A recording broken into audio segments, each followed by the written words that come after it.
chances.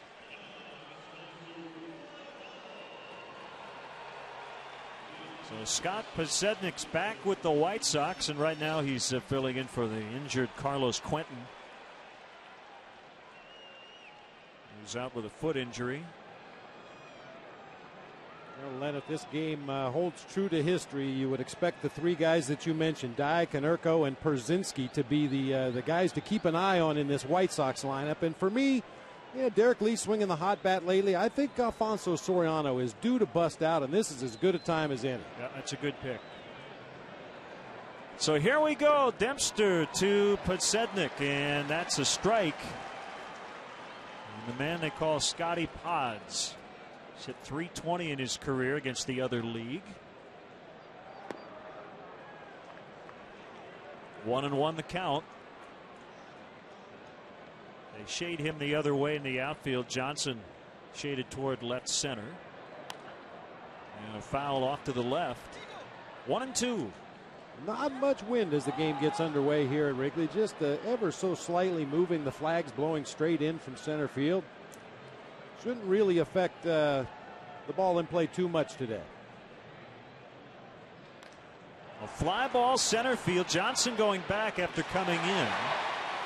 And he makes a catch for the first out. Get the weather stats, 64 clearing. And the wind again out of the north, not blowing very hard.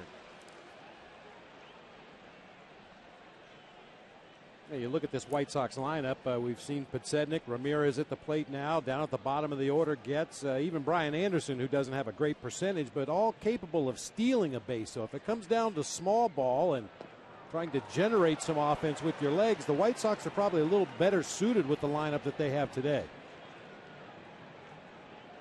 Alexei Ramirez. And he bunted it foul, 0-2. Boy, did Ryan Dempster a big favor there. Dempster trying to lead him out of the strike zone with a slider, anticipating a swing from Ramirez. He showed bunt, and rather than pull back and take that pitch low and away out of the zone, he bunted it foul. Thank you very much. Played mostly second base in his rookie year last year. He's now at short. So he's a second-year player, and they have a couple of rookies in their lineup on the infield, and Getz and Beckham.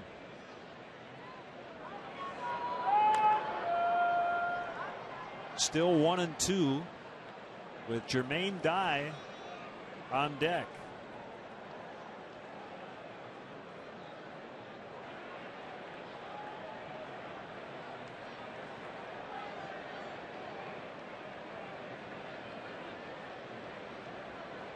Dempster winds and comes back, and Ramirez threw his bat at it and just able to hang in there. One way to do it.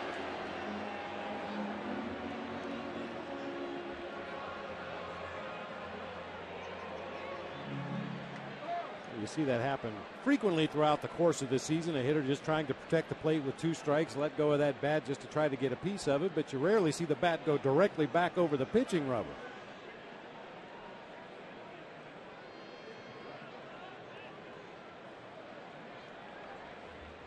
Dempster trying to put away Ramirez. Tapper foul. And this battle continues. The White Sox, it's hard to figure out, but they have been so much better offensively on the road than at their home park, which is extremely hitter friendly. Ozzie and Joey Cora having some fun with somebody. I don't know if they're pointing at Lou or what.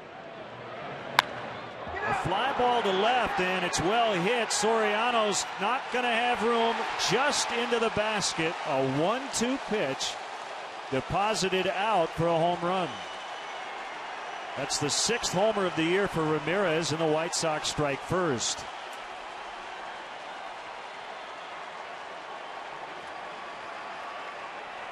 Well, that swing reminded me a little bit of the Cubs left fielder. There have been some comparisons made between Alexei Ramirez and Alfonso Soriano, although Alfonso usually hits the low pitch. Yeah, that ball is above the belt, outside part of the plate. You really would have liked to seen Ryan expand the strike zone a lot more against Ramirez. He's been known to chase bad pitches up, down, in, and out. Pitch was up, but not enough. That one was up and in on Jermaine Dye, drawing a big reaction from fans of both teams. Jermaine Dye had a huge season series last year against the Cubs. He hit .458 with 2 doubles, 3 homers. He knocked in 9 and scored 6 times in the 6 games. Made 2 excellent catches in right on June 27th of last year versus the Cubs. And he's hitting 17 straight in this ballpark. Guy behind him is hitting 12 in a row here, Paul Konerko.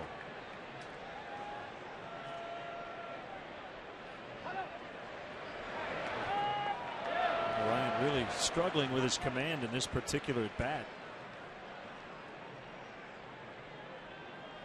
It just doesn't appear to be real fluid at the point of release right now. He jerked that ball all the way over in the left-handed batter's box. He'll find it eventually, and hopefully the sooner the better. A bouncer to Ryan Theriot at short, and he shoots it across to Derek Lee. 2 down. And now it's Paul Konerko, who did not play in either crosstown series. Last year he had a left oblique strain. It was his first career DL stint. I know you were perusing the interesting facts and info on this all-time series, and Paul Konerko's played in a lot of games against the Cubs. Yeah, more than anybody else in this crosstown rivalry. Gobbled up by Mike Fontenot, and he throws out Konerko to end the White Sox first. Ramirez with a home run into the basket and left. The Cubs will take their shot at lefty John.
Their Southwest starting lineup. A lot of low batting averages.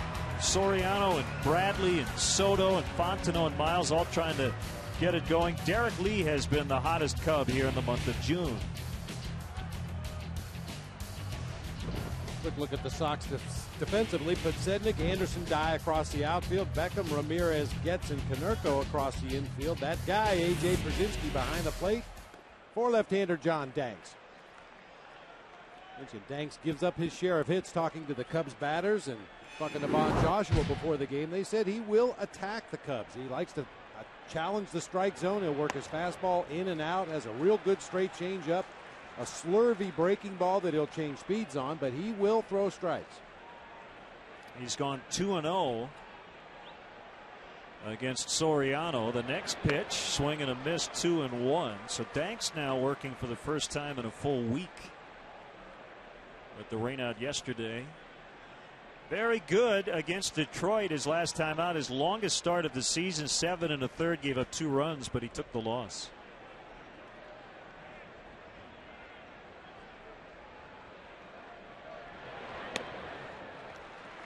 3-1.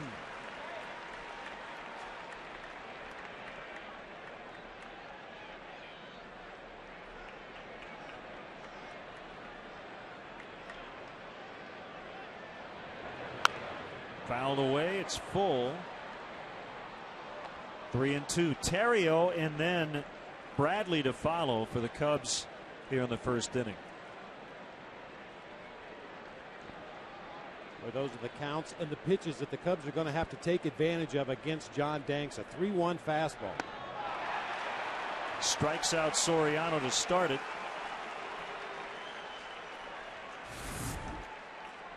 Well, after the 3-1 fastball, he comes back with that changeup that we talked about. Got Soriano way out in front. Danks is willing to challenge the Cubs hitters in those good hitters counts. You just have to be ready to take advantage and hit that ball hard somewhere. Soriano fouled off that 3-1 fastball, middle of the plate, down around the knees. Ryan Terrio had the game-ending RBI hit on Sunday against the Minnesota Twins. Seems like a long time ago. It's only 2 days. Well, it was actually 3 days, so I guess it is as long ago as it seems. Ramirez throws to first to get Terrio 2 outs. Seemed a lot longer than that. 2 days during a baseball season without playing baseball is a long time for a player. These guys are very much creatures of habit. They're used to going through the regular routine and getting out there and doing their thing. And 2 days off in the middle of a baseball season seems like an eternity. Bradley batting right-handed against the lefty Danks. 1 for 3 with a homer and a strikeout against him in his career. Called strike.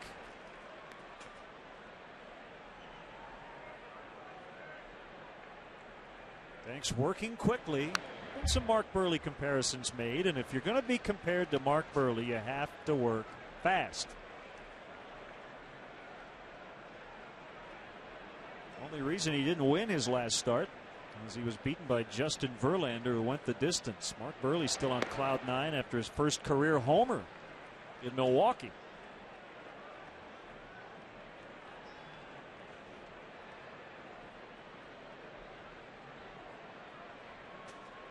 One-two pitch, high and away, 2-2. And that's a pitch that will occasionally get Danks into trouble as well. I mentioned he's got a really nice straight changeup, but occasionally he'll leave it up in the zone and it becomes very hittable at that point. Second full count of the inning.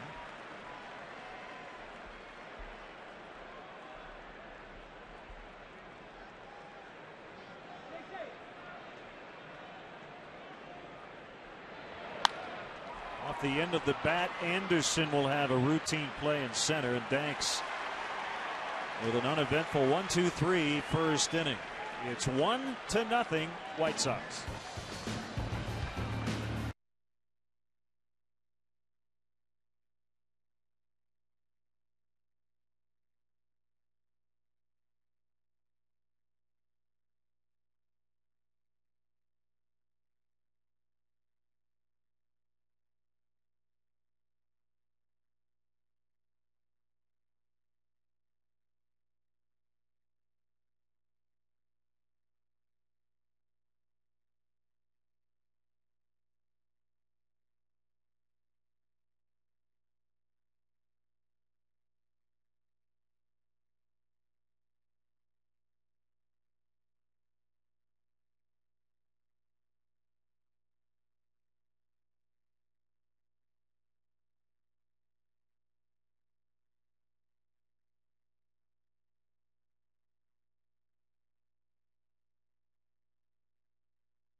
Second inning, Dempster against AJ Pierzynski, ball one.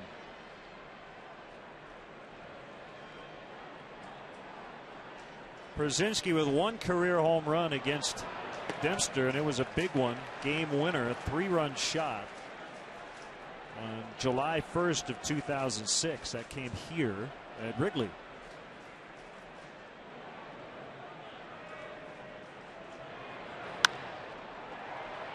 Johnson got a really good jump and all kinds of time to make the catch once he got to the spot.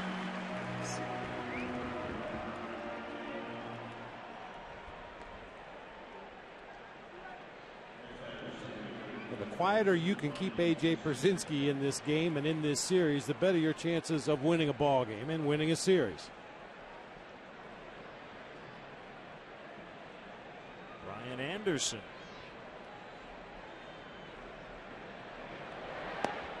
Former first-round pick in 2003, former #1 prospect of the White Sox.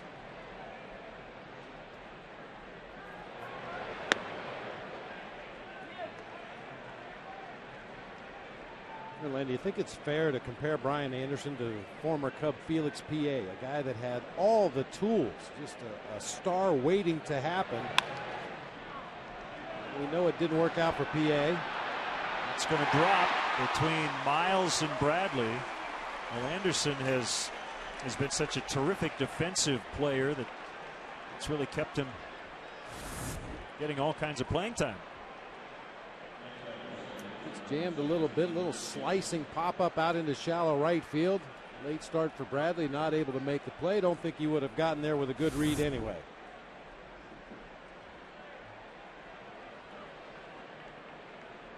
There's Chris Getz playing second. He bats from the left side.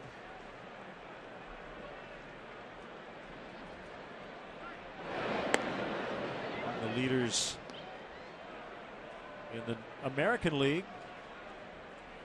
among rookies. Second in hits with 41.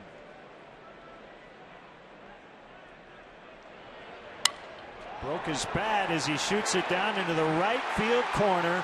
Anderson is going to be sent by Jeff Cox, the third base coach. Miles will not make a relay throw.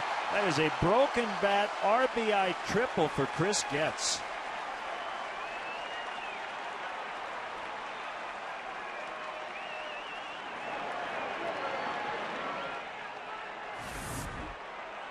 It's not always how you hit him, it's where you hit him. That ball got down near the trademark for Chris Getz. Bat flew into several pieces, but the ball ended up down against the ivy in the right field corner. Getz with really good speed. And he'll chug into third base, and White Sox have their second run of the ball game. That brings up their current #1 prospect, according to Baseball America. Gordon Beckham playing third. Infield in, ball one. Beckham with 4 RBIs, and all 4 coming in his last 2 games. 8th overall pick in the 2008 first-year draft. He played shortstop in college.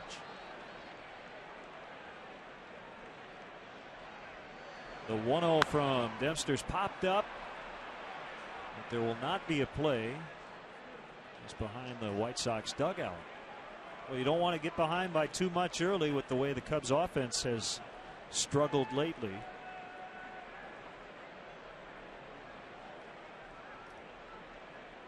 Yeah, and John Banks had a solid first inning. We'll see how he goes as this game moves forward. But Ozzie Guillen has a very deep and balanced bullpen available. 3 lefties, 4 righties. It's holding at third as it goes to Terrio, who throws across, 2 outs. And now Dempster will face Danks to get out of it. Watch the Cubs take on the Indians this Friday at 1:20. It's Promo Works Sampling Day. Sponsors include Jewel Osco, Jay's Potato Chips, Kellogg's Snacks, and Mertz Cheese. Be sure to arrive early. The first 10,000 fans will receive a Cubs barbecue apron. Compliments of Promo Works.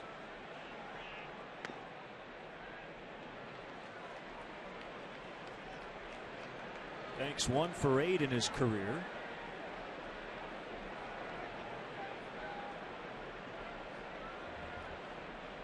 Fontenot in at third, everybody else back with 2 outs.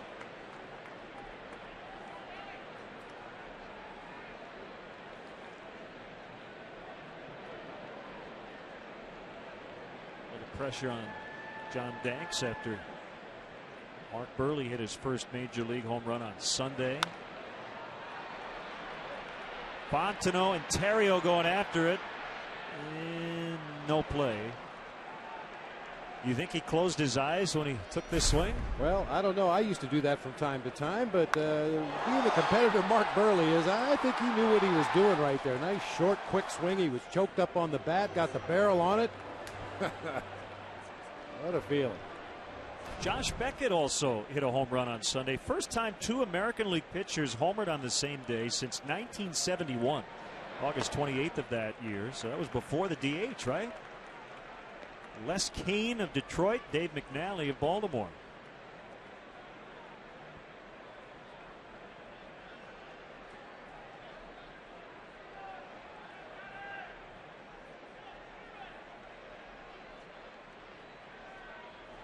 Swing and a miss. Dempster with his first strikeout. But the White Sox with a run in each of the first 2 innings. After an inning and a half, it's 2-0 White Sox.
Be sure to arrive early. The first 10,000 fans will get a Cubs batting practice hat. Compliments of Culver's Restaurants. Get Culverized.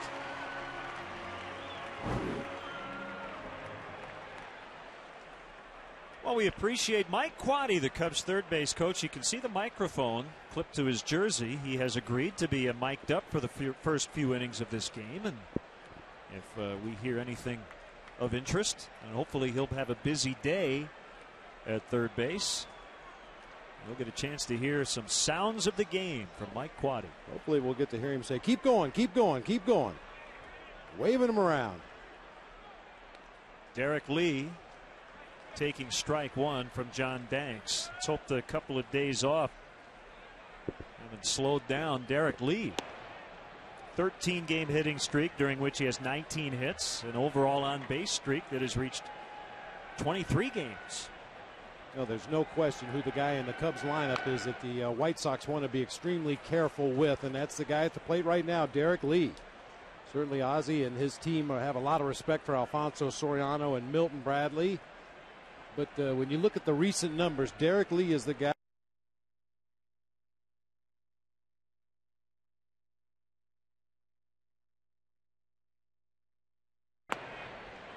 Outside on a fastball, 2-2. Giovanni Soto and then Reed Johnson for the Cubs. So you see the longest current on-base streaks. Derek among the leaders, and he extends it one more game as Beckham just couldn't get it. And the Cubs have their first base runner.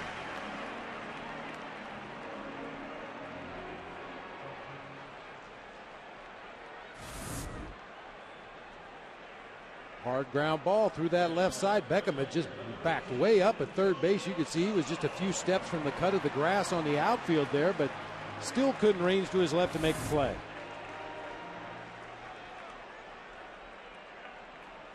Giovanni Soto coming off one of his best games of the year on Sunday. 3 hits, 2 doubles, and an RBI. Inside on Soto, one of the guys who has worked very closely with Von Joshua in the Cubs minor league system.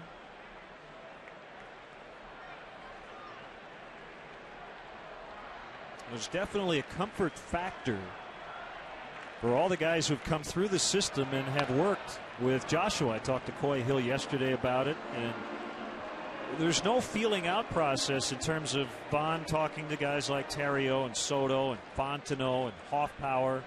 If he sees something he doesn't like, he can just be very direct. Now, the veteran guys he hasn't been around, that'll be a little bit more careful, which he told Luke Stuckmeyer in the pregame show. Yeah, we heard him talking about specifically Bradley and Fukudome. Just he's not a hard sell guy.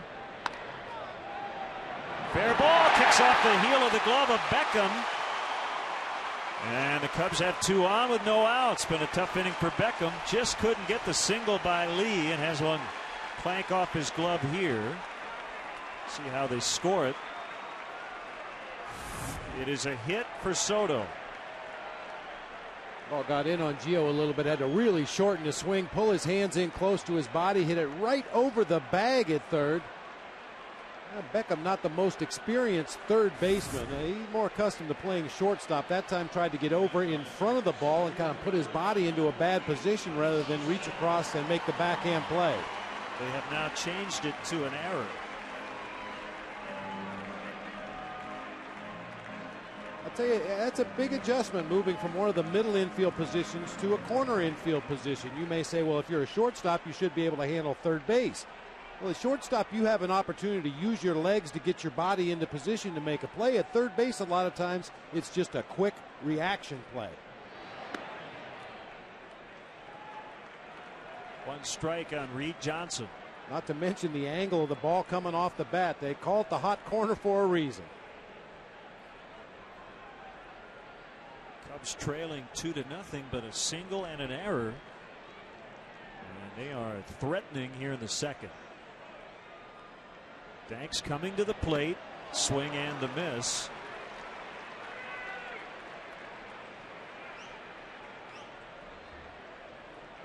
Doesn't figure to be a run situation here, especially not with the personnel that the Cubs have on base. Nobody out in the inning.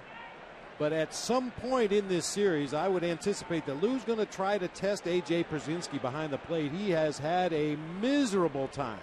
1 for 38 this season, throwing out runners at second base. 0-2 to Johnson, way out in front. And rockets it foul.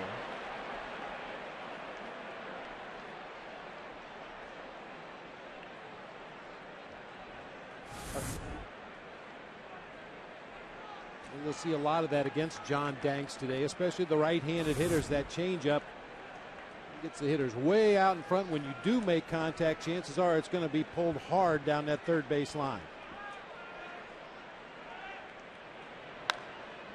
Beckham with another opportunity, and this time they get a 5-4-3 double play.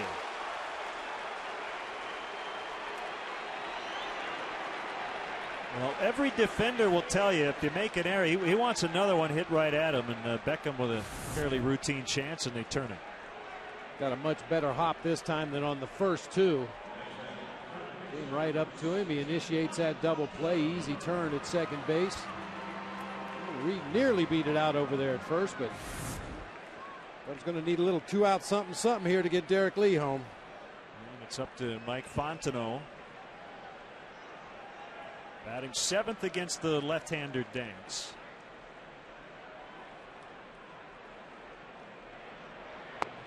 Well, and just getting back to Von Joshua for a moment, he kind of eased into it with Kosuke and with Milton Bradley, a couple guys that he's not that familiar with. But when I ask him about Terrio and Fontenot and Soto, the guys he knew, he said he just got right on them right away. What are you doing? When you've seen a player and you've seen his swing, and Vaughn has said many times this morning that he watched a lot of the games on TV to analyze the swings and to watch the guys that he's had in the minor leagues, and he did not hesitate to come up here and get on them right away. By the way, he said, "You're doing great. Don't change a thing." Roll to Konerko, moving to his right, Danks over to cover, and he gets out of it. The Cubs put the first two on, but cannot score, and it's still 2-zip White Sox after 2.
Tonight, catch the latest edition of Chicago Tribune Live on Comcast Sportsnet. Tonight, legendary Bear Gale Sayers and Northwestern head football coach Pat Fitzgerald are live in studio. Also, a complete breakdown of the Crosstown Classic. Don't miss Chicago Tribune Live, presented by Harris Bank, tonight at 5:30 right here on Comcast Sportsnet.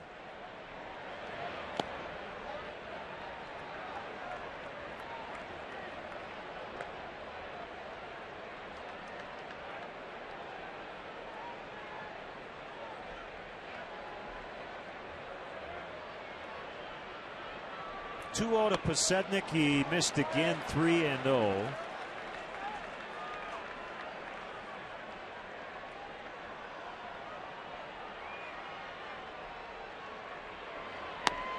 And Posednik was not going to swing at that. No matter what, he takes the walk. First one given up by Dempster.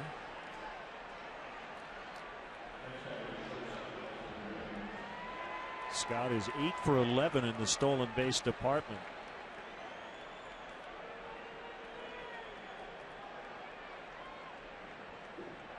In 2004, Scott Podsednik had 70 stolen bases to lead the majors. 59 for the White Sox when they won the World Series in 2005. The Cubs will keep an eye on him.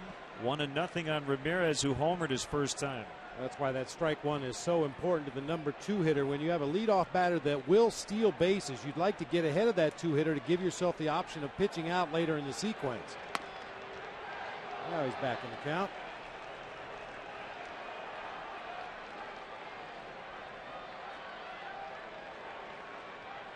Well, in talking about the White Sox and their home and road splits, they're hitting .282. That was going into action today. On the road, just .219 on the south side. In a park that always seems to favor offense. Now, we know the weather has been pretty awful the first 2.5 months of the season here in Chicago. I would guess their numbers will get better as the weather heats up. Swing and a miss. 1-2. That's a good place to hit a home run. U.S. Cellular Field. Especially, as you said, when the weather does start to heat up. And that's the main excuse I've heard. It was just the weather this year here in Chicago and throughout the Midwest. We really haven't had any spring to speak of. A lot of cold, rainy days and nights. And he struck him out on a good slider.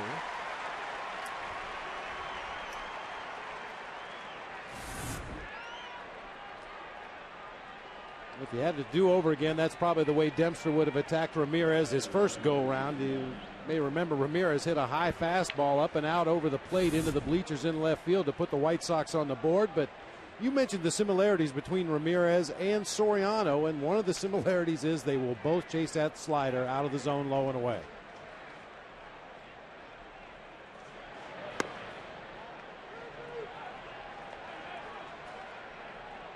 One and nothing on Dye. Grounded to short his first time.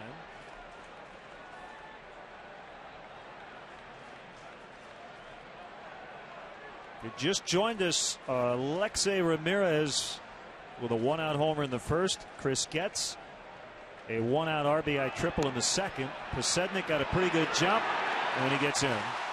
Beats the throw by Soto for his 9th stolen base. Picked a good pitch, got a decent jump over there at first base. That was a split-fingered fastball down low. You could see Aaron Miles trying to block the base with his left foot. And he actually did keep Pasednik from getting on the bag initially, but he blew right through the block, got his left hand on the bag, and is called safe.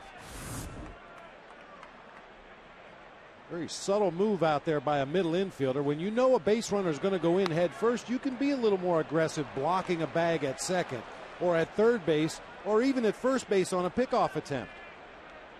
If a guy goes in feet first half the time and head first half the time, it's a little bit more of a dicey proposition. Dempster might have gotten away with a slider, although 2-0 count. Dye wasn't looking for it. He got the high pitch for a strike. He buries that one, and it's 3-1.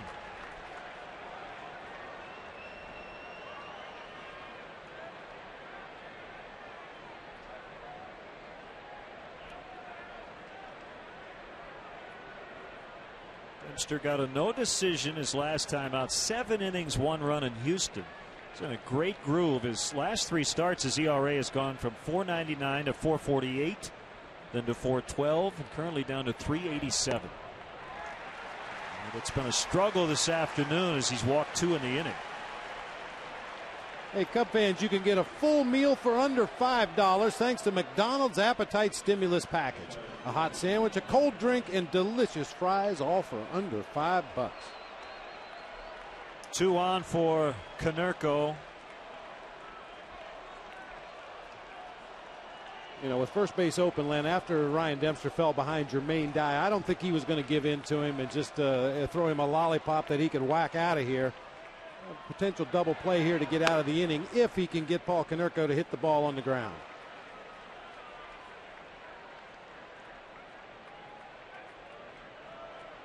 We won't see Jim Thome as a starter in this series. No DH rule.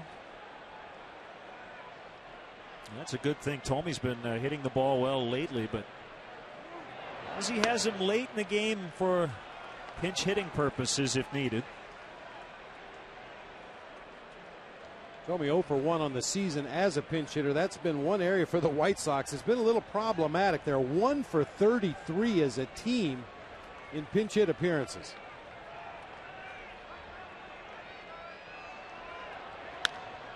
There's that double play ball. Terrio, Miles, and Lee return it easily.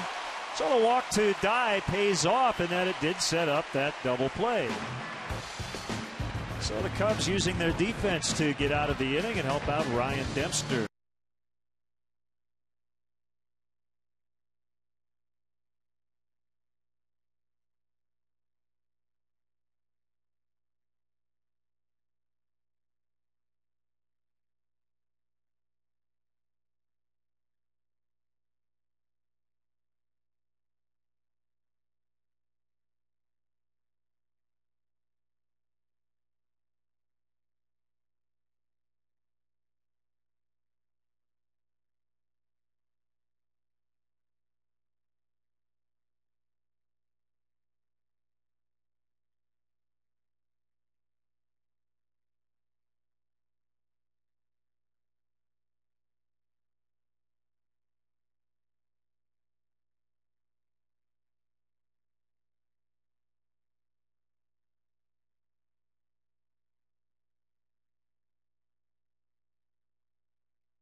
Aaron Miles bunts through strike one as we begin the bottom of the third. Great to have you with us today. It ends up being a 2-game series because of the rainout last night. I've not heard of an official makeup date for last night's game. We keep hearing mutual off days in September as the potential makeup dates.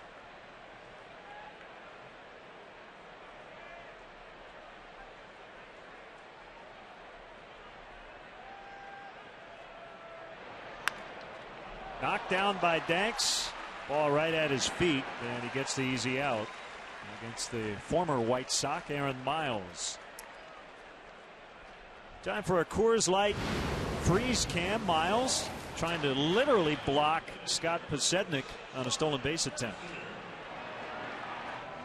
Tried to anchor that left foot there and make Podsednik slide into it and get the tag down before he could get his hand on the base, but the momentum that Podsednik had going into that head first slide, he actually blew right through the block and was able to get his hand on the bag before Miles applied the tag.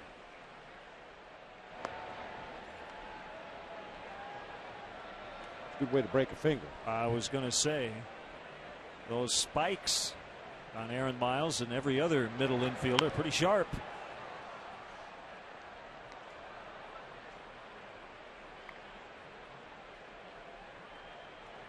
One and one on Dempster. 3 hits on the year, including 1 double, and he hits it foul right field side.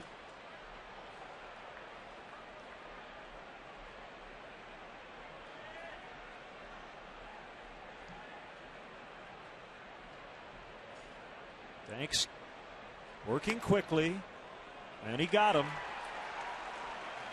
on the breaking ball for his second strikeout.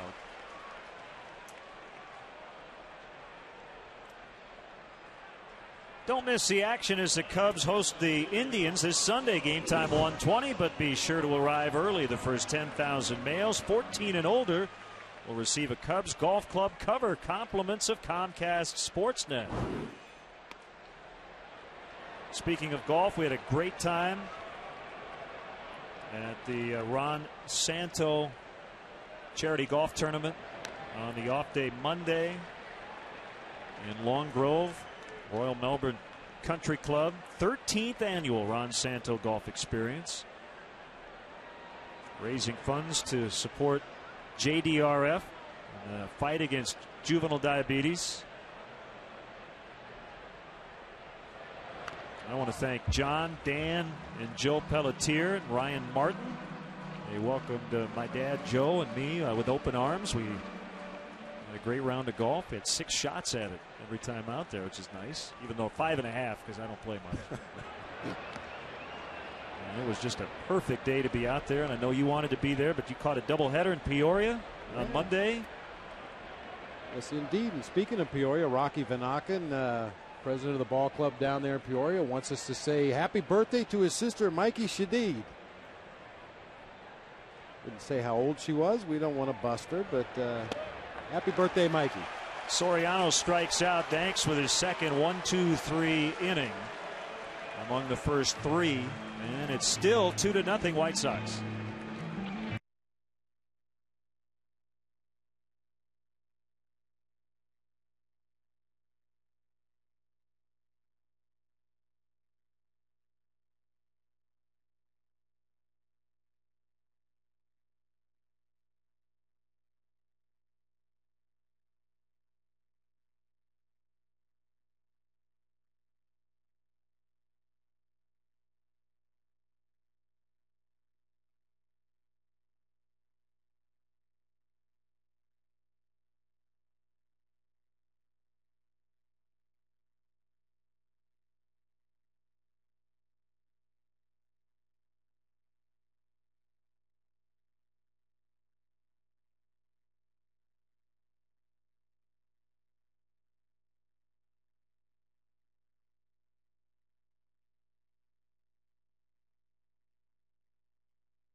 as we get into the 4th inning. It's outside on Przinsky.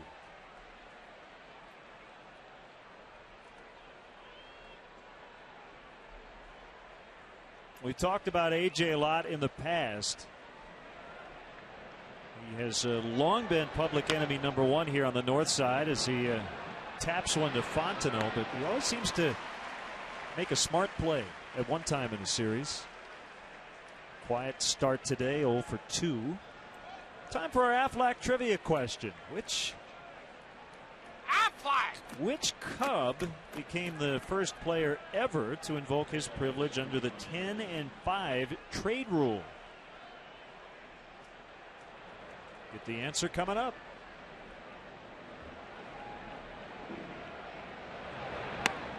That's 10 years in the big leagues, 5 years with the same ball club. Thank you for explaining. Yes. It didn't mean he had dimes and nickels in his pocket. 10s and 5s, yeah. Now you can get a no trade clause written into your contract,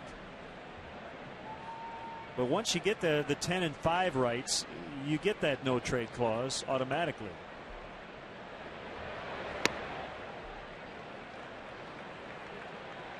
(3-0) on Anderson.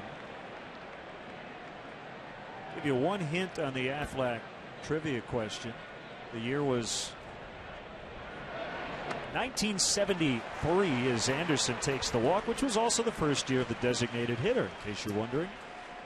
3rd walk issued by Dempster.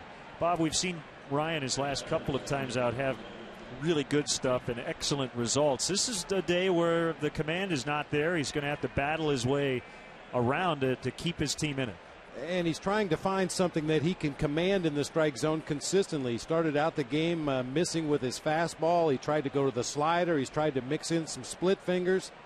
And so far just can't seem to find that consistent release point with any of his pitches.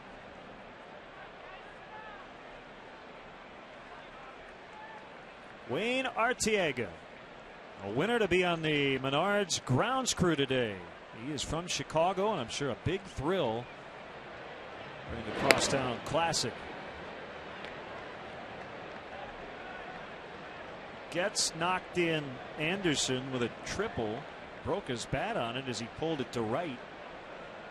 Back in the 2nd. Blown outside. Well, if Wayne's going to work the first base side of the field and the dugout on the first base side, he may need a shovel after Ozzy's press conference before the ball game. Ozzy may not like Wrigley Field, but he gets his biggest audience here. Huge media throng, even yesterday during the rains, again today before the ball game. And once again, Ozzy looking for that coach apparently that they have seated somewhere in the stands. The 2-0 on the way. Outside corner. 2-1.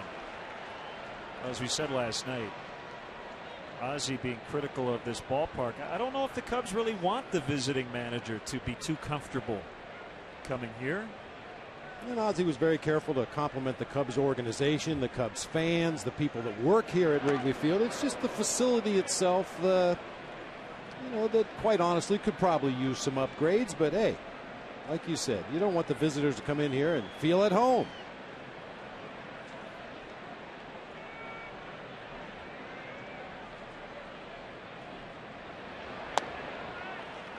Too low, 3-1. They have Anderson at first. You have Getz at the plate. Going back to spring training, there was a lot of discussion about who was going to play second, who was going to play center, and they've used several guys at both spots. Getz has received the lion's share of the time at second. Same for Anderson in center.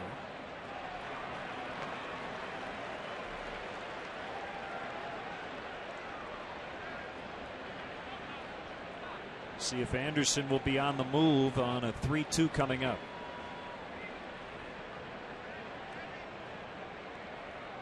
I would certainly expect him to be on the move over there. He's one of their sources of speed. We'd love to get that, strike him out, throw him out, going with the slider. He is running, swing and a miss. There you go. Strike him out, throw him out, double play, inning over. Time to get the offense going. Only one hit for the Cubs through 3. It'll be Terrio, Bradley, and Lee coming up, trailing 2-0.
Execute the pitch to get the strikeout first.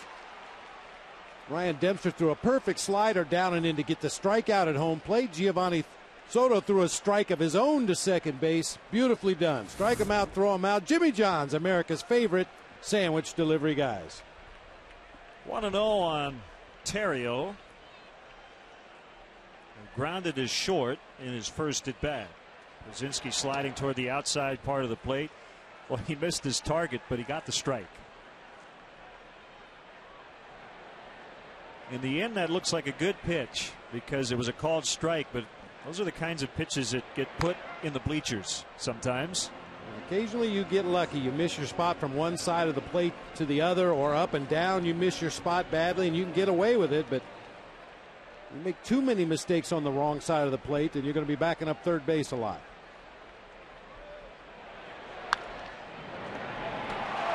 Down by Beckham. He will throw late.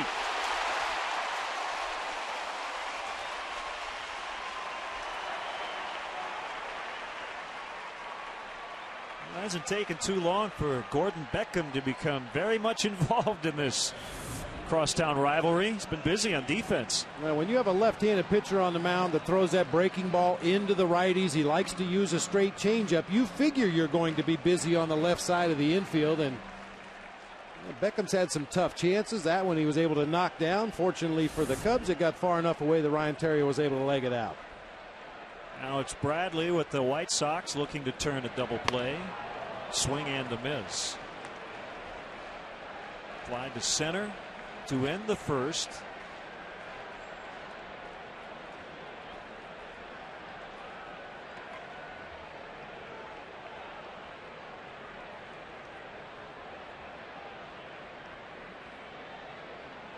Big leg kick. And Bradley in an 0-2 hole. I'll send out congratulations to Dan and Janine Grant. They welcomed in the newest Cub fan yesterday, Ryan Dominic Grant, joining big brother Danny. So congratulations to the Grants and Grandpa Dominic as well. Up and in. Grandpa Dominic is getting to be a very experienced grandpa.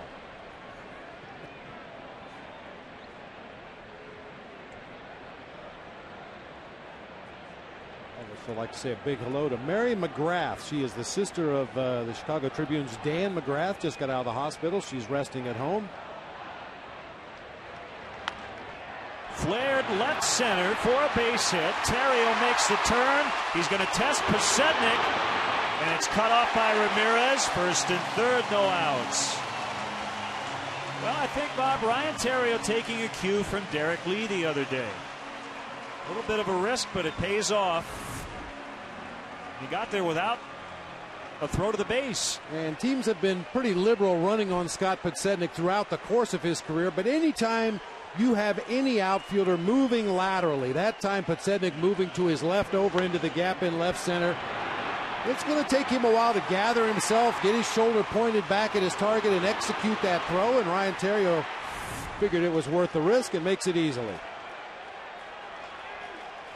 Cubs would like to cash in now. Strike to Lee. First and third, no outs. They had first and second no outs 2 innings ago and couldn't get it done.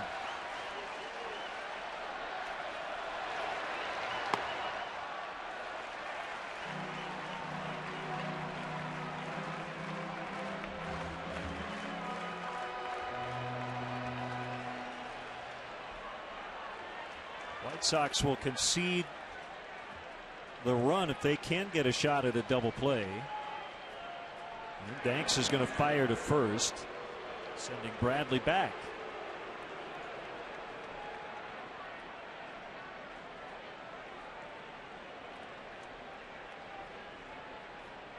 Everything else in baseball later. Only other matinee will be in San Francisco, the Angels and the Giants.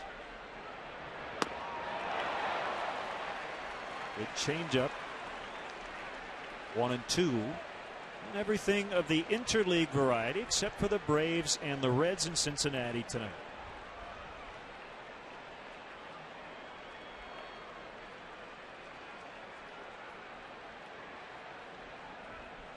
Cubs have played the fewest games in the majors. This is only their 61st contest. They have 4 makeups coming up.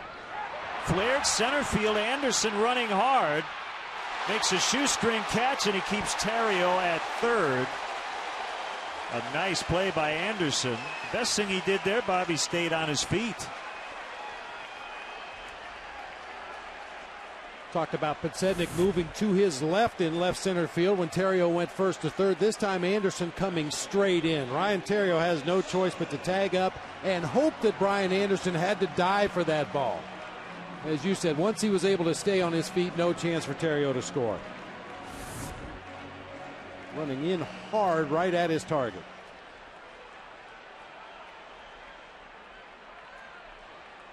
So it's Soto with 1 out. Big hole on the right side. Gets playing very close to the base. Checked his swing, but not enough. 0-1. We haven't seen Giovanni Soto hit too many balls to the right side of the field, especially on the ground. That's why Getz figures it's a safe bet to play up the middle of the field, even with Konerko holding on Milton Bradley at first. I mean, that is an enormous hole on the right side of the infield.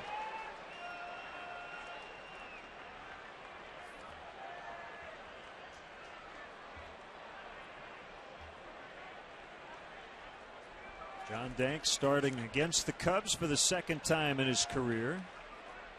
Had no decision in his other start, which was here on June 20th of last year.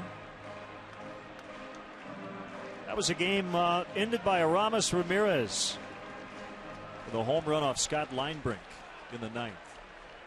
And then we talk all the time about you don't ask guys to do things that they're not good at. But boy, if Giovanni Soto could push a bunt to the right side of the field past John Danks, nobody would have a play on it.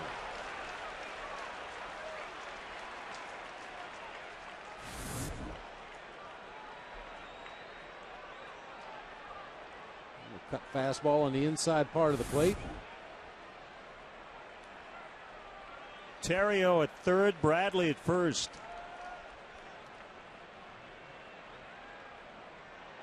A 2-1. Soto not happy with either the result or the swing.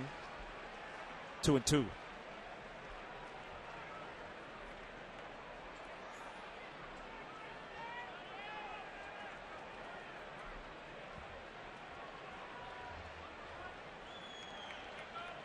Both teams 0 for 3 with men in scoring position. Just trying to change that here. Swing and a miss. Got him on the changeup. 2 outs.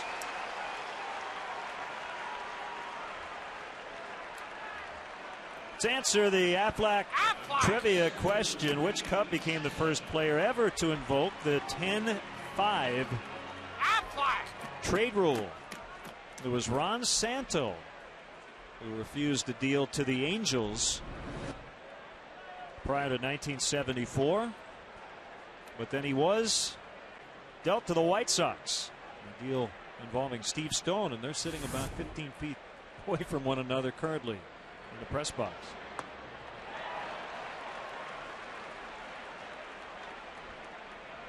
They're putting a lot of pressure on Reed Johnson. Now the Cubs have to have a hit to get a run, unless Danks uncorks a wild one or something. Boy, these are the ones, if you don't get them, Bob, they really sting, because early on in this inning, they didn't even have to get a hit to get the first run. Well, not only that, but the inning was set up by your 2-3 hitters getting on base for the guys who are paid to drive in runs. The middle of your order, your 4, 5, 6 hitters.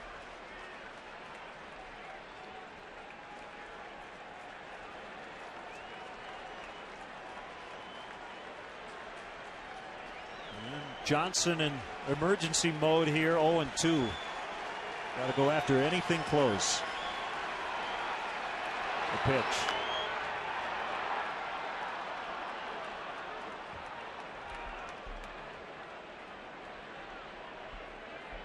Still 2 strikes.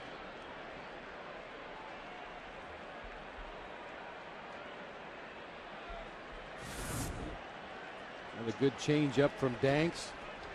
He was right off the very end of the bat. And there's AJ doing his thing again, trying to get out there and make that ball look like it was in fair territory.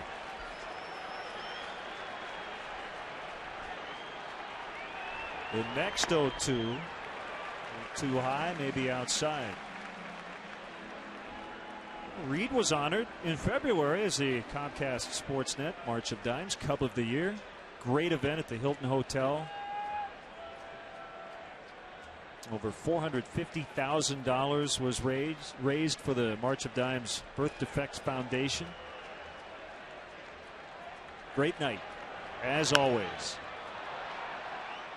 And the Sports Award dinner has now raised more than $7 million over the last 21 years. And I believe John Danks was the White Sox of the Year for his excellent performances late in the season.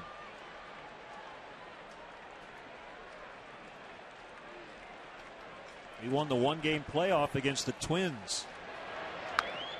Ground ball to third. Short throw from Beckham to Getz. Another frustrating inning for the Cubs. At the corners with no outs, and they draw a blank once again. 2-0 White Sox.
Base coach Mike Quaddy. Throw me a pack of Big Red. Check him out, D. Nobody. End the line drive. 2 outs. 5 of the wild pitch. Get the heck out of here if he bunts. I got your back with Beckham. So we know what kind of a gum he likes to chew. Likes that Big Red. Big Red. And I got your back with Beckham. As a third base coach, you want the runner to pay attention to the ball. Pay attention to whether the pitcher has the ball or if the catcher has the ball behind the plate. I'll watch the defender behind you and let you know if he's sneaking in.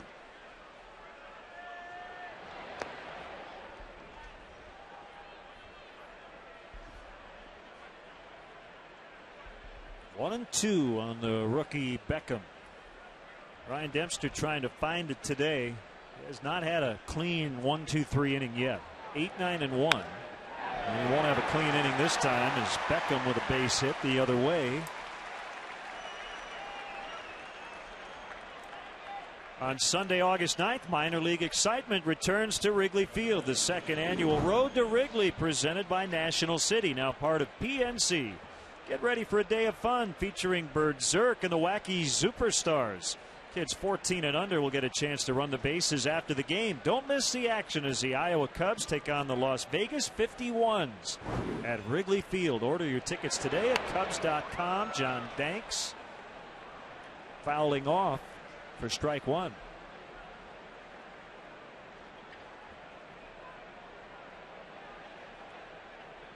A starting pitcher in the American League has to get used to a very different rhythm on a day like this in an NL park. He has to think about helping his team at the plate. I have to believe for a lot of the guys, I don't know so much for John Danks, but it's a little bit of a stressful situation. This is something they do not do, something they have very little practice at, maybe a couple of days of BP leading up to interleague play. And this is a time when Danks is used to sitting in the dugout with the jacket on, a towel around his neck, watching his teammates. Webster doesn't even look at second. Pretty good bunt by Danks as he gets down to sacrifice to move Beckham into scoring position. Nicely done for a guy with very little experience wielding that bat. Puts down a nice bunt to the right side. First career sack hit for John Danks. I don't know if those fans need the sunglasses, but I'm just glad they're wearing them. It just makes it feel more summery.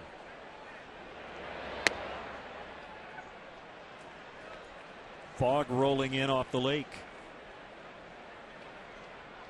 Well, it's just up here in the press box, but it feels like it's dropped several degrees since this game started. And the wind picking up a little bit more out there in center field now, blowing straight in.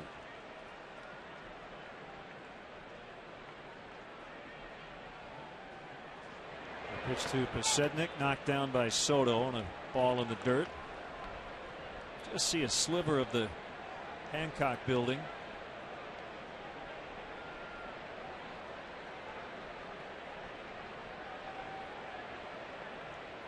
Remarkable. It's June 17th. I still have 8 jackets in my car. I use about half of them every day. About ready to start a bonfire with the media notes up here.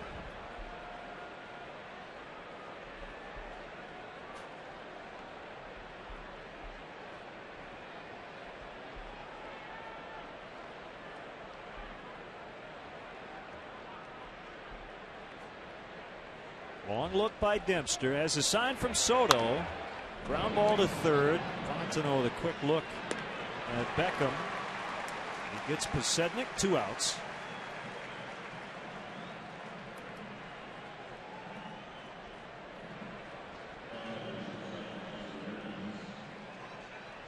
And we saw in the bat, excuse me, Len, with Jermaine Dye back in the third inning after a walk to Pasednik and then a strikeout and a stolen base. A runner at second, 1 out, and Ryan Dempster, in my eyes, pitched Jermaine Dye very carefully. Didn't really care if he walked him, and fortunately it set up a double play. This is a completely different situation right here. I think he's going to go right after Alexi Ramirez here, try to bury him with that slider low and away ultimately. He needs to get ahead in the count here.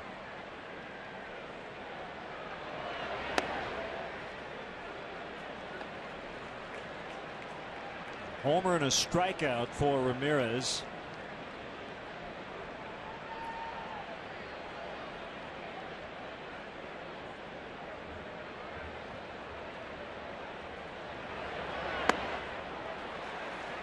Bob and Shelley Rasmussen were here last night celebrating their 25th wedding anniversary. Hopefully they at least had a nice dinner after the game was called around 7:15.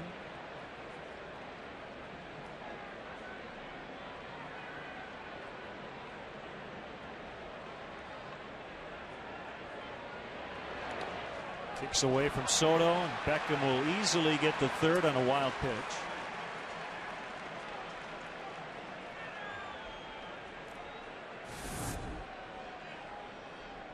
Well, look at the location of that slider. Hit so far out in front of that left-handed batter's box. Giovanni Soto blocked it, but unfortunately it got over in that on-deck circle, allowing the runner to advance to third base. Tell you what, though, you'd much rather miss out there with that slider when you're ahead in the count than leave something over the heart of the plate where Ramirez could do some damage.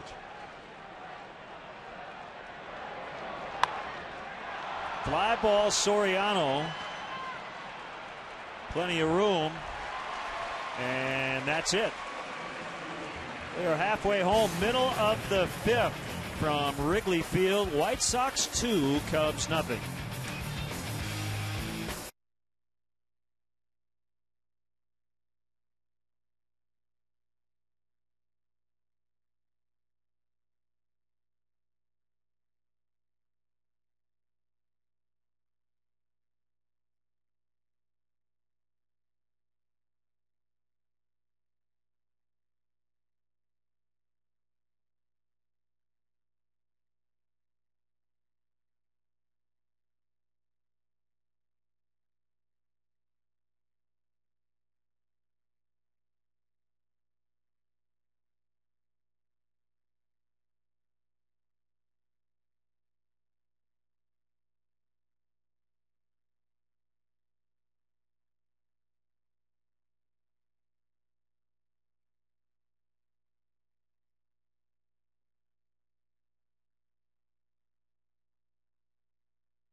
Thanks, Pat. It's still 2-0 White Sox. Cubs with a new batting coach, Von Joshua, but we've seen a lot of similar things. Cubs getting runners on, not able to get them in.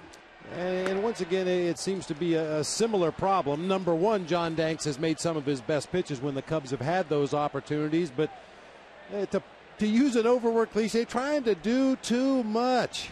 You don't have to hit a 500-foot homer with a man on third base in the infield playing back. Put the ball in play, little pepper. Just play ground ball baseball. Move those runners. Get them in however you can.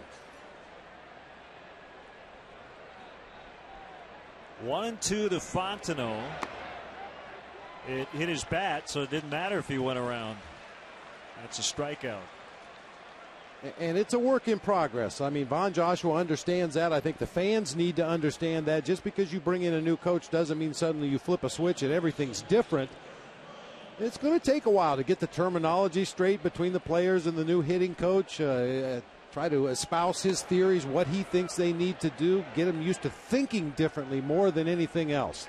Think situational baseball. What does the team need me to do right now? By the way, a very classy move. Von Joshua told the media that Gerald Perry called him and left him a nice message of support. I talked to Gerald on the phone this morning, and no hard feelings, just all class from Gerald Perry, and we wish him the best. Miles strikes out. That's 6 for Danks, half of which have come against the last 4 batters.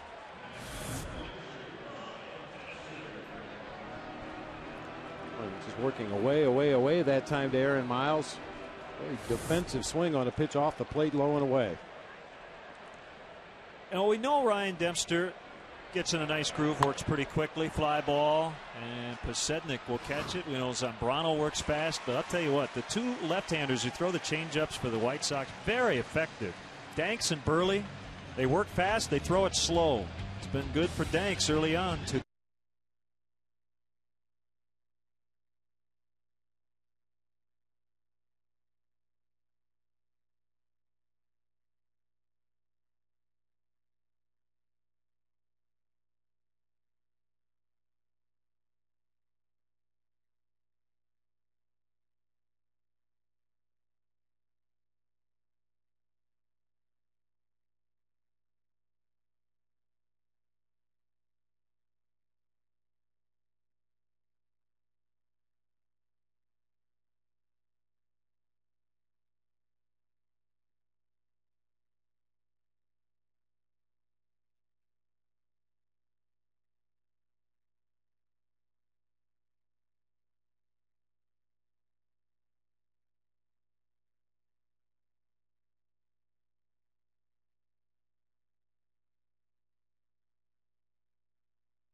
Comcast Sportsnet. Derek Lee and the Cubs will host Jermaine Dye and the White Sox. Another day game showdown.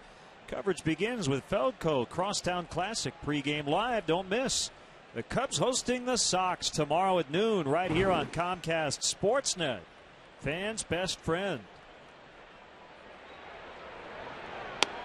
Well, it seems like the White Sox have won the proverbial time of possession game today. I'll tell you, John Danks, he's been extremely efficient. Bottom of the 5th inning. Seemed like it took about 40 seconds.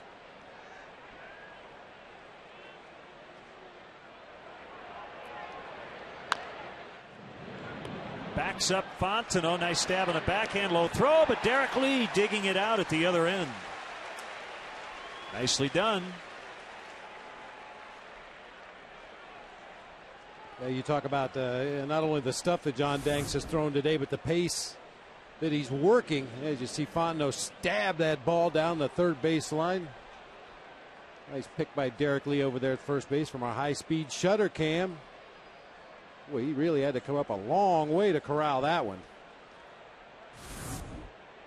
Talking about Danks and how quickly he's working out there on the mound. Now, we were commenting between innings. I think the Cubs are going to have to step out of the batter's box. They're going to have to try to slow him down somehow. You can't let the opposing pitcher get into a rhythm where he's just going strike 1, strike 2, strike 3, hitting his spots. Got to slow him down. The imaginary speck of dust in the contact lens, or a shoelace come untied, or some kind of an equipment malfunction. Just try to throw him off his rhythm, because he is definitely getting into a really good rhythm.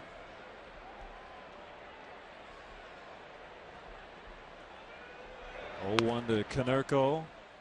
Strike 2.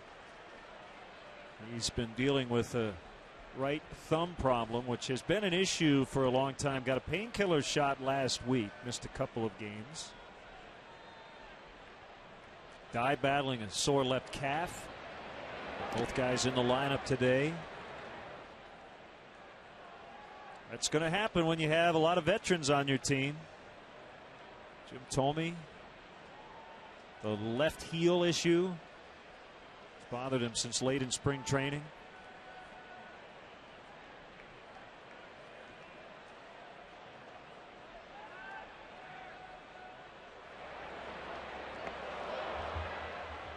Sure where that one was, but it got past everybody. That looked like a splitter that just never took the break.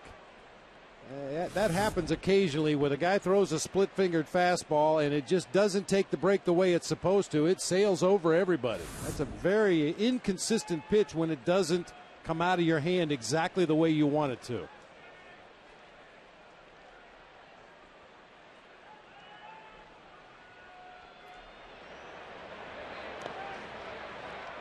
Another one getting away from Soto. Full count, 3-2. We want to welcome those viewers watching us today on Channel 1 in Australia. Good day.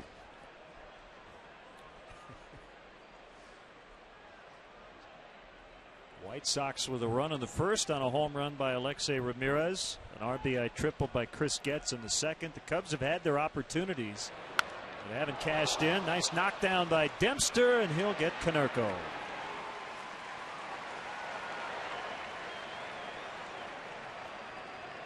Nice self-defense play by Ryan Dempster that time. Just got the leather up in time to knock that screaming line drive down. Ooh, fortunately hit on his glove side of his body. All he had to do was get it up there, knock it down. That ball's hit on the other side of his body, and it gets through, maybe hits him. But able to knock it down and get the slow-footed Konerko at first base.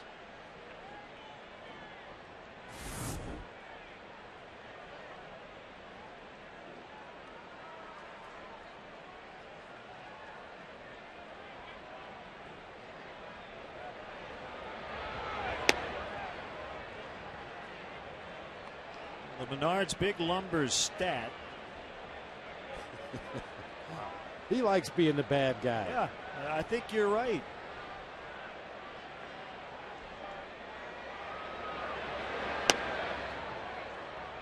Two and 0. AJ just took 2 straight pitches.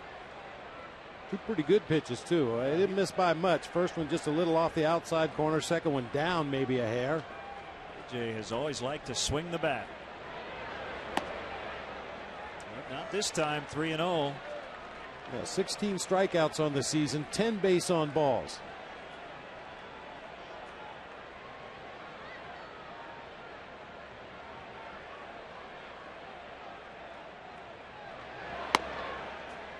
Ball 4. 2-out walk to Pierzynski. For individual health insurance from a name you can trust, call Blue Cross Blue Shield of Illinois at 866-575-BLUE.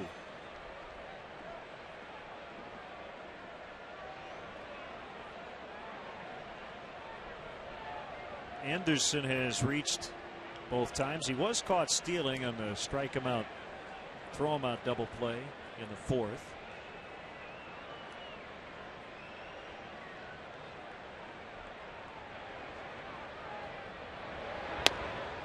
Send out best wishes to Evanston's #1 Cubs fan, Jim Dwarzinski, watching the game on Comcast Sportsnet today, rooting on his team. Also, Gary Stark wanted us to send happy birthday wishes to Veronica. Hope you have a great day. From your dad, Gary.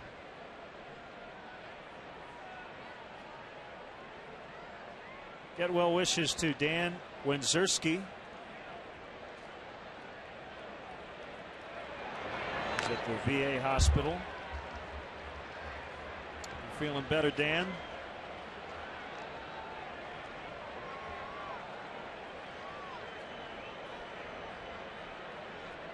First of 6 between these two clubs. All-time series tied at 33 apiece. Cubs are 19-14 here, 14-19 on the south side. Both teams swept on their home turf last season. And last year marked the first time both teams entered the season series in first place in their respective divisions. In fact, they went into and out of both sets in first. Both teams ended up winning a division championship. 3-2 with 2 outs. So Przinsky will be on the move with the pitch.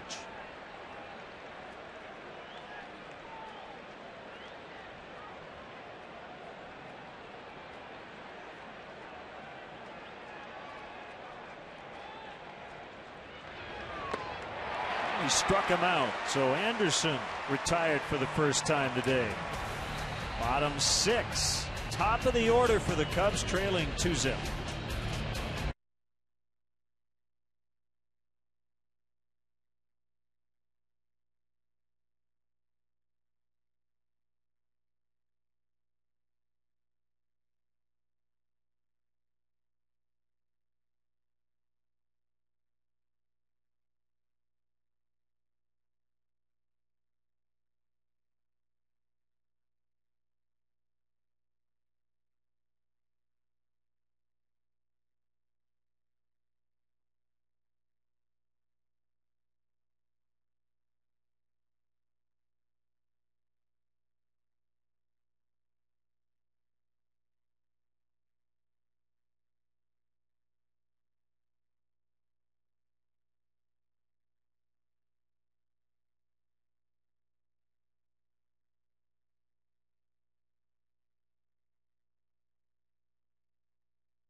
Cubs trail 2-0. John Dank so far has outdueled Ryan Dempster. Sky high off the bat of Soriano. Dye calling off Anderson. More sounds of the game live wired. Mike Quade, Cubs third base coach. Down, down, down, down, down. Nicely done. Nobody out. Make sure you're breaking and reading on a ball at first. If he comes to home, you stay put here. Just on Knurk. Tag! Come on, come on, come on, come on, come on.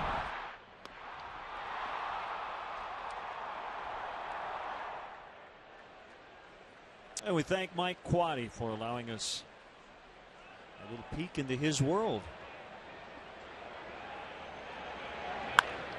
It's drilled right at Pasednik. So Terrio is out. Well, you and I talked to all the Cubs coaches about various things, and with Mike Quade, I mean, he's great. He's very open about, you know, if we ask him why did you send this guy in this spot, even if a guy gets thrown out, and he'll go through step by step. Here's why I did it. He'll sometimes ask us, what did you guys see from up top? To the right center, base hit for Bradley. That's his second knock of the day. And Mike's a very energetic guy, and you need to be that way down at third base. I mean, he covers a lot of ground over the course of a game. I think a lot of fans that aren't really familiar with what the base coaches do, especially the third base coach, would be amazed with how much mileage Mike Quade puts on during the course of a ball game, depending on where the runners are on base, what's the game situation, running up and down that third base line, trying to get himself into a position so the runners can pick him up. And all he asks is for his players to go as hard as they can all the time. That makes his decision-making process much easier.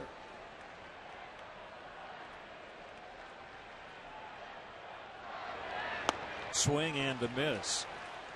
Well, there's faith involved there, and I think Mike makes a lot of his decisions, most of them based on the fact the guy is coming hard.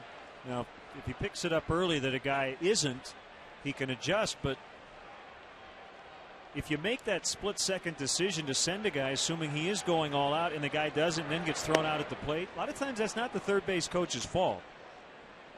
Now, you'll never hear that from a coach. You're never going to hang a player out to dry, but well, if you're a player and you want to make your coach look good, as you said, just run hard and they'll do the rest.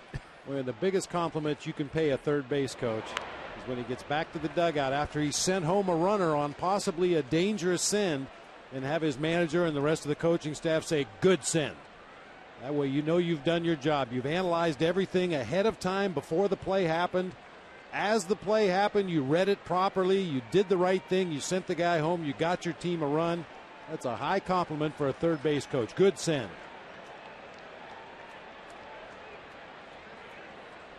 Cubs are within a swing of tying this game with Bradley at first and Lee at the plate.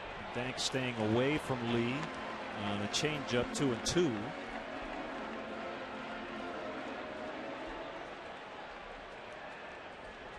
I mean, even if a guy happens to get thrown out at home plate and it's the right thing to do, it was a good send. He challenged the outfielder's arm. He had to make a perfect play to get the guy, and he does. Hey, it was still a good send. Cubs out in front as Danks has been changing speeds extremely well today. He is shutting them out through 6, not throwing a lot of pitches. That one just a 10.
Classic post-game live. Get highlights of all the action and analysis from Frank Thomas, Todd Hollinsworth, and Bill Melton. Plus, check in on Lou and Ozzy's post-game remarks. Don't miss BMW Crosstown Classic post-game live immediately following the game, right here on Comcast Sportsnet.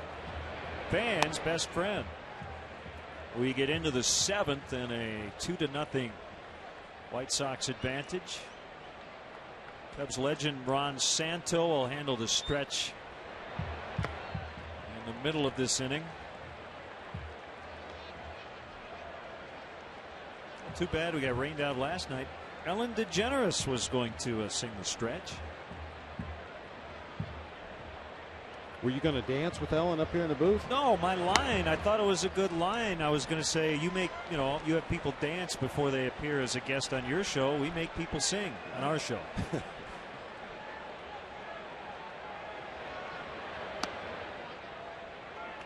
There's a lot of time and effort and planning I went into Ellen coming here, and unfortunately weather did not cooperate. But maybe she will come back on a later date. Ball 4. Another walk given up by Dempster. Cubs have a new program for fans who like to travel to see their team play. Cubs Destinations, a preferred baseball road trip provider of the team, provides Cubs fans with the most unique VIP road trip experience available. Each package includes great tickets to sold-out games, first-class hotel accommodations, a VIP tour of each ballpark, and a private meet and greet with a current Cubs player. For more information or to book your trip, call 617-226-6550 or visit Cubs.com. Angel Guzman getting ready to work. By the way, happy birthday to Lester Strode, the Cubs bullpen coach, turning today. Sorry, I didn't catch that. What was that again? Yeah. Okay. Happy birthday, Lester. Let's put it this way: he's not as old as he's older than he looks. Let's put it that way. Yeah, there you go. Well, I'll tell you what, Len, there have been a lot of outings by Cubs starting pitchers this year, Ryan Dempster included, where we commented throughout the ball game, boy, he's got great stuff, everything's working, he's dealing, he's in a great rhythm. This couldn't be any further from that. Ryan Dempster has struggled with every pitch he's thrown in this ball game and still has his team within striking distance here at 2-0. A lot of pitchers will tell you it's easy when everything's working and you can throw all your pitches for strikes or whatever sign the catcher hangs down, you hit his mitt. Those are the easy days to go to work.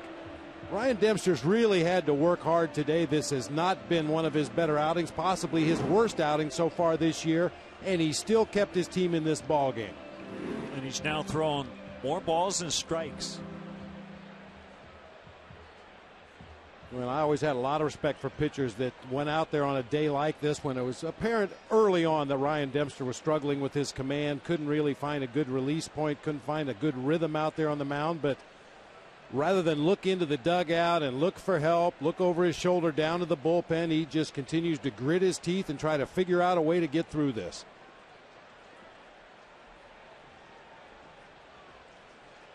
He walked Getz and now is 2-0 on Beckham. Now, on the other hand, John Danks is dealing. He's in a real good rhythm. He is hitting his spots for the most part, and that straight changeup has really become a good weapon as this game has pushed forward. The 5 walks for Dempster, already a season high.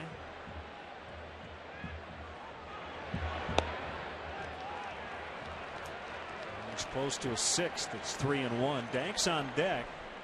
No chance he's coming out for a pinch hitter with the way he has dealt. And his team with the lead. Ozzie will stick with him and most likely ask him to lay down a bunt depending on what happens here with Beckham. First and second, and Danks will be asked to bunt. Back-to-back walks, and that'll be it for Dempster.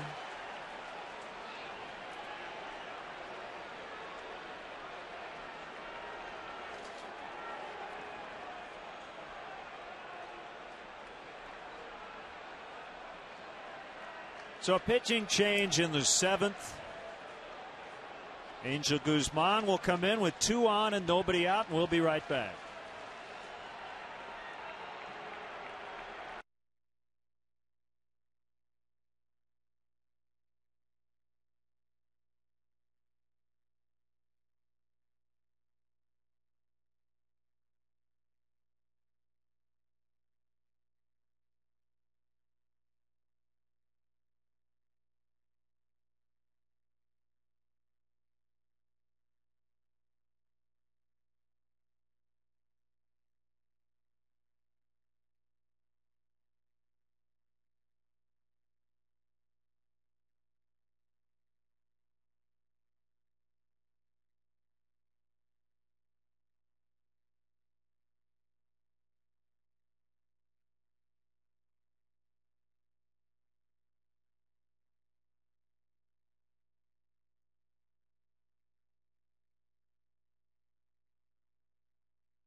You too can enjoy Harry Carey's. Call 773 Holy Cow or visit harrycareys.com. Thank you. You are welcome, Tom. Oh yeah, watching me eat, that's fun. Good stuff. Always tastes a little better when you eat it in the parking lot too. I agree. A little tailgate action right outside the door. Angel Guzman on, 2 on, no outs. The pitcher Danks laid down his first career sack bunt in the 5th. He'll try to do it again, swinging away. Flag down by Guzman, and they get the out at second. Wow, what a play by Angel Guzman, and then Aaron Miles to get to the bag and get an out. There was a lot going on in that play. Boy, a lot going on, and the play was really at third base right here. Ryan Theriot was breaking to third on the wheel play. You saw him throw up his hands. I mean, second base was the last option to go to on that play. Unfortunately, the Cubs were able to get the out there. Theriot was breaking for third. Fontenot was charging in from third base. That wheel play was designed to get the out at third. Fortunately, the Cubs were able to get an out at second base. It's a suicide squeeze, and it works. And they won't get an out. Pasednik not only drives in, gets, but he reaches on a base hit, and it's 3-0. Cubs have been the victim of that bunt play with a runner at third now a couple of times on the homestand. We saw Nick Punto in the Twins series. Yeah, this is the suicide squeeze. You could see Getz coming down the line from third as soon as Guzman started his motion to home plate. Perfect bunt by Pasednik to the right side of the field. Nobody covering the bag at first base. That's the best time to use a squeeze play after there's been some kind of confusion out there on the field. Cubs ran the wheel play in an obvious sack bunt situation. The pitcher Danks swung away. There was confusion as to where we're going to get the out. Guzman finally got the force out at second base, and before the Cubs even had a chance to catch their breath, a squeeze play on the first pitch. 0-1 to Ramirez. Outside 1-1. The Punto bunt the other day was with 2 outs.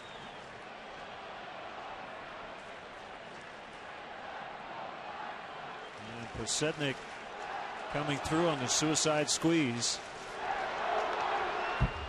1-2.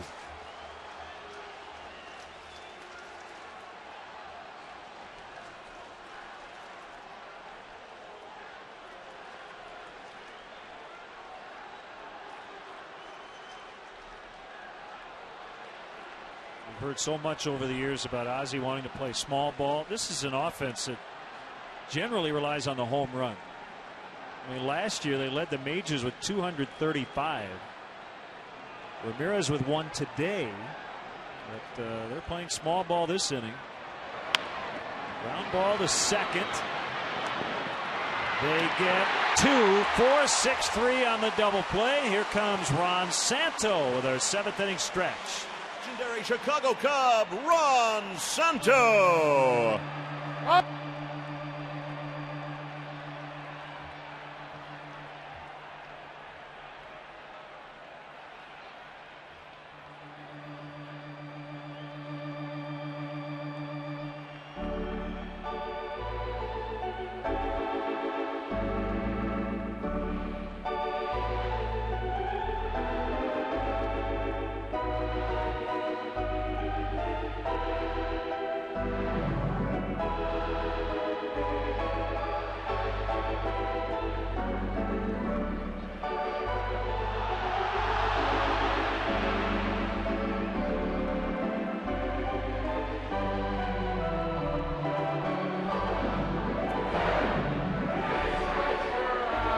The old ball game.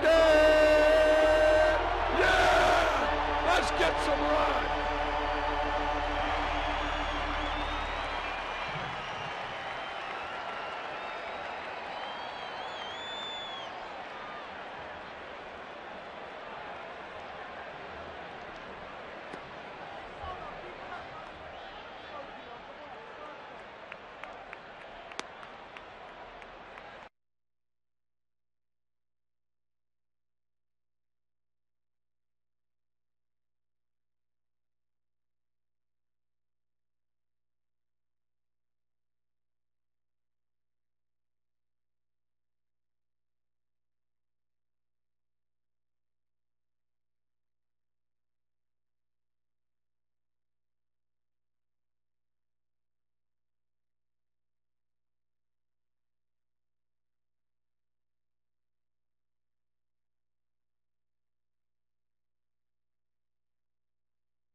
Rapid rewind. Chris Getz with a broken bat RBI triple in the second inning, right into the right field corner. That made it 2-0 White Sox. AT&T, the nation's fastest 3G network. AT&T, your world delivered. A little bit of an audio problem with the in-house PA, but we heard the end of Ron's rendition, beginning and the end of Take Me Out to the Ball Game. But as always, about 41,000 fans helping him out. 2-1 to Giovanni Soto.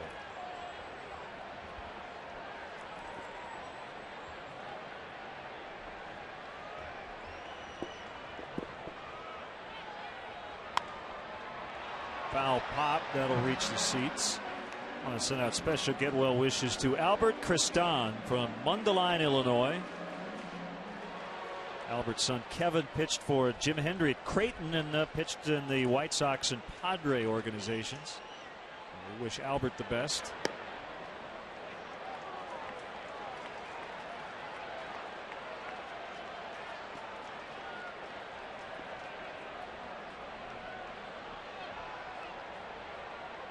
First full count of the day for Danks, and a fly ball out to die.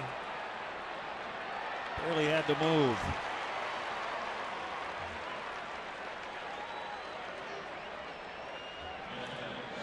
Treat your top clients, employees, or family to an all-inclusive experience in a Bud Light Batter's Eye. Your guests will enjoy Wrigley Field luxury and never have to open their wallets while enjoying unlimited food and beverages, reserved seating, private restrooms, and a breathtaking view of the friendly confines for only $165 per ticket. For more information, visit Cubs.com/suites or call 773-404-Cubs.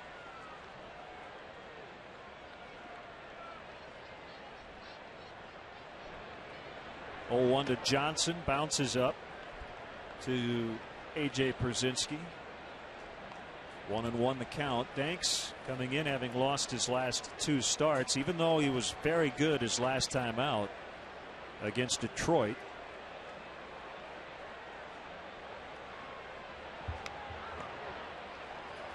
Danks is from Texas, born in Austin, lives in Round Rock, and was a first-round pick in 2003 by the Rangers. Came over in the Brandon McCarthy deal in December of 2006. Strikes out Johnson.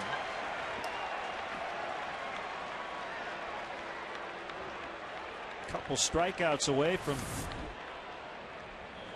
his season high and his career high of 10.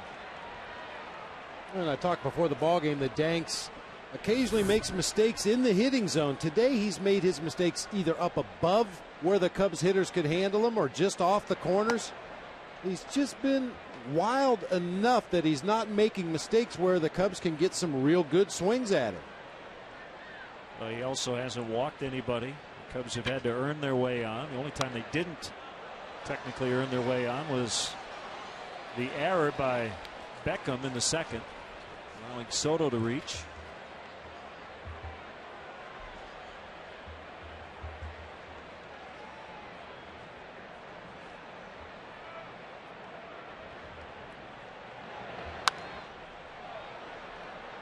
The Souvenir landing in the upper deck. Yeah, packed into Wrigley Field for this one today.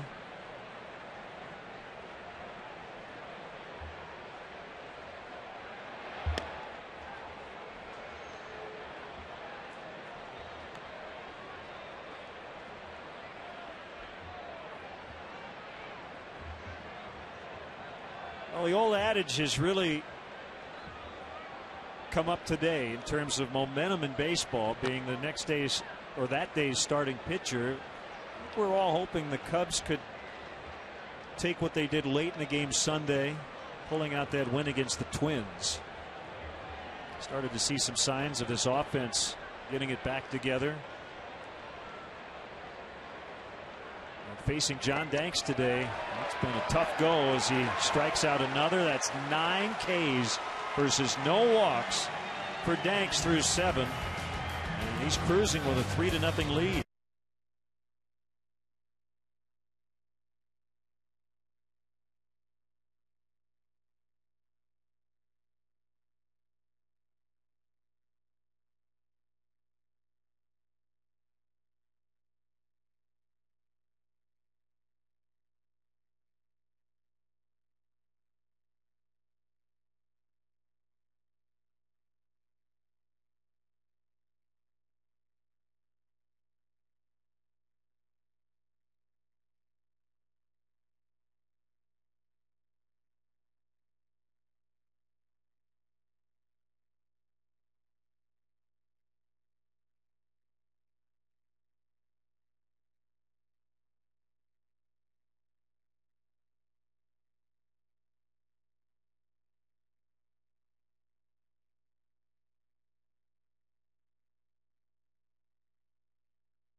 For the White Sox, making a bid for extra bases. Mike Fontenot goes into foul territory.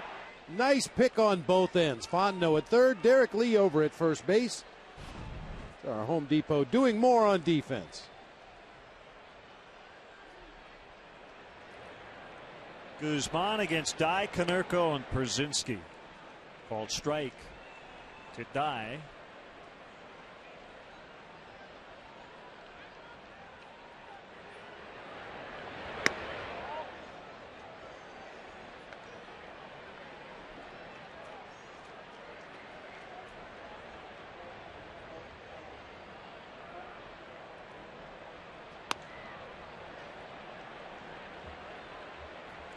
$40,444.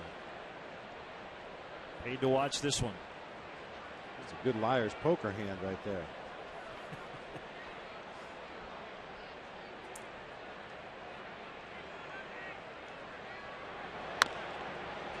Bounced into the home dugout.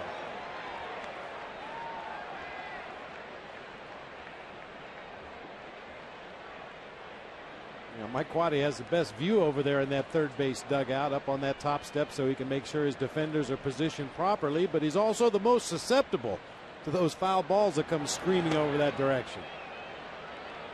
Tried to get him on a cut fastball and drifted a little bit out of the zone. 3-2.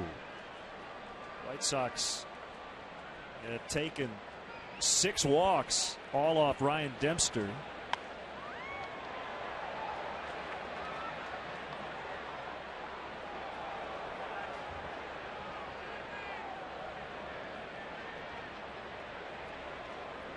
Game 2, final game of the series tomorrow, right here on Comcast Sportsnet. Carlos Zambrano and Gavin Floyd. And then Kerry Wood and Mark DeRosa will return to Wrigley Field as the Indians will be here for the weekend. Lou announced it'll be Rich Harden Friday, Ted Lilly Saturday, and Randy Wells on Sunday against the Indians. Done a very tough season. They're 9 under and in last in the AL Central. Another foul, and let's check in on the Cubs Feldco upcoming schedule. As we look ahead, road trip coming up next week after the Indians are here, and Friday and Sunday's games on Comcast Sportsnet. Makeup game 6 o'clock Central Time Monday night in Atlanta. The road trip continues through Detroit and then the south side of Chicago.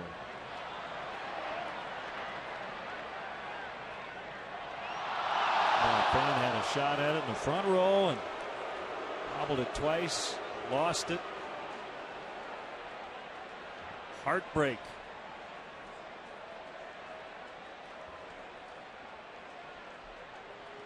Another one from Guzman, and Dye takes the walk.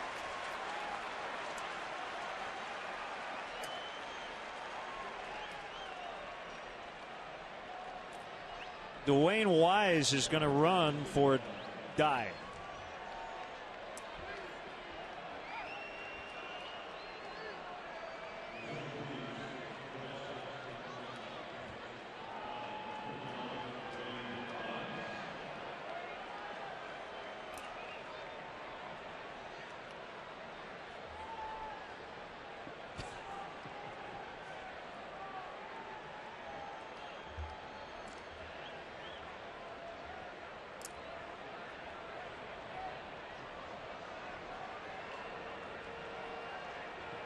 Runner at first, no outs.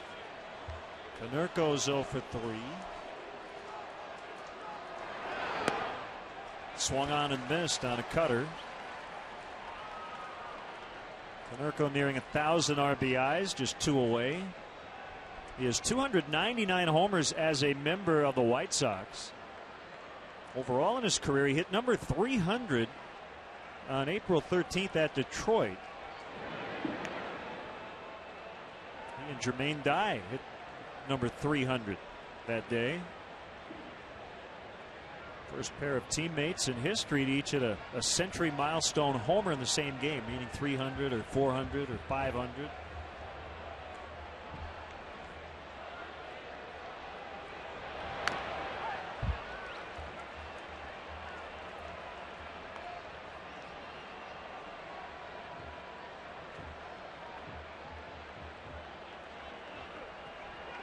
Cubs 306 homers, 998 RBIs for Paul Konerko. Had a solid career offensively. I was just about to say that defensively, the Cubs looking for that ground ball double play once again. I think Terrio and Miles up the middle of the field could probably play a couple of steps deeper than they are right now. We've talked about Konerko's lack of speed at the plate. Now, Wise is pretty quick over there at first base, and you definitely have to get the out at second before you get the out at first. But I think with Konerko at the plate, you could probably play a step or two deeper than you normally do in a double play situation. I'd love to see a 60-yard dash pitting Mike Lowell against Paul Konerko. They both run hard, but they don't run fast.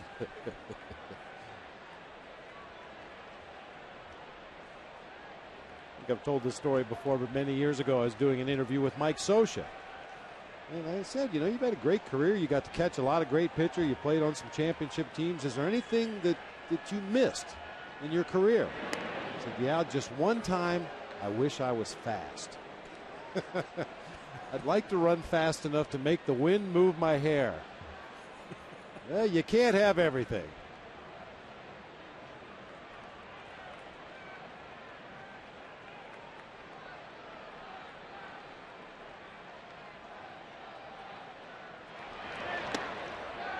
Ooh, 1-2.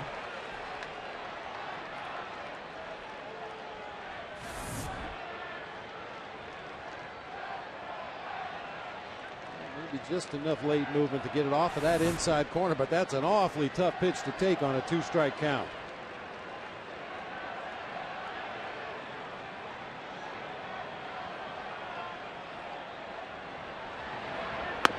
We see what has made Angels so effective this year, with that fastball that runs back in toward the right-handed batter and the cut fastball that moves away. He's got a couple of good options. Well, not to mention that hard curveball that he throws. Hasn't had to use that as much recently because he's been so effective with his fastball. Wise runs, and it just gets past Miles, who is headed over to the bag there at the corners. Well, he got the double play ball he wanted. Unfortunately, Aaron Miles wasn't in the spot he was in when the pitch was delivered, because Wise had taken off for second.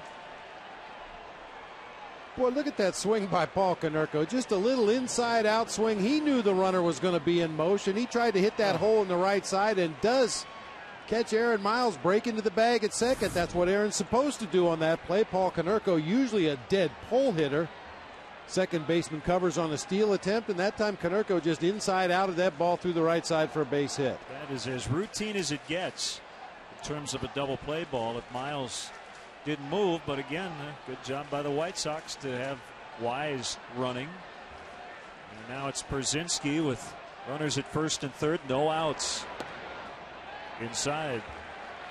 We had a quick shot earlier of the Cubs head athletic trainer Mark O'Neill. Jose Escanio cranks it up, and we have found out that Mark is going to be in St. Louis, where he used to work, for the All-Star game. He'll be on the National League staff. Congratulations to Mark O'Neill, Director of Athletic Training.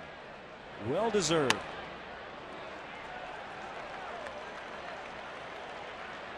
As respected as any athletic trainer in the game today. He and Ed Halber and his staff do a wonderful job. Second straight at bat, and Pierzynski in a hitter's count. He took 4 straight bad ones from Ryan Dempster in the 6th. And he's at 2-0 against Guzman this time around. You know, Charlie Manuel and Joe Madden named their coaches for the All-Star game as well. Charlie Manuel takes hometown manager Tony La Russa along with Joe Torre, and of course his own staff from Philadelphia. Over in the American League, Trey Hillman from Kansas City, and Seattle Mariners skipper Don Wakamatsu will be on the coaching staff for Joe Madden in the American League.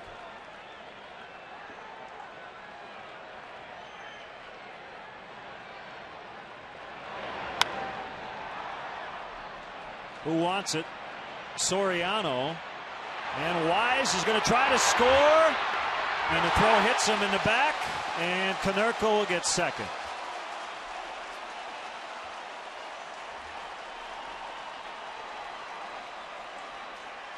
Well, Soriano had a pretty good shot as he was running toward the infield.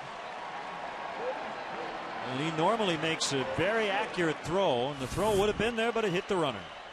Took an extra step to gather himself before unloading that ball. I think the fact that Wise ran caught him by surprise a little bit, because Soriano was not very deep. He actually took several extra steps before unloading that ball. I think you're right. Yeah. I think he thought he was going to hold. You know, it's a shallow fly ball. The reputation Soriano has for throwing out runners at home plate, I just think it caught him by surprise that time. And unfortunately, the throw hit Wise in the back as he was sliding into home plate, so Soriano will also get hung with an error. It's his 6th on the season, 4-0 White Sox, and only 1 out.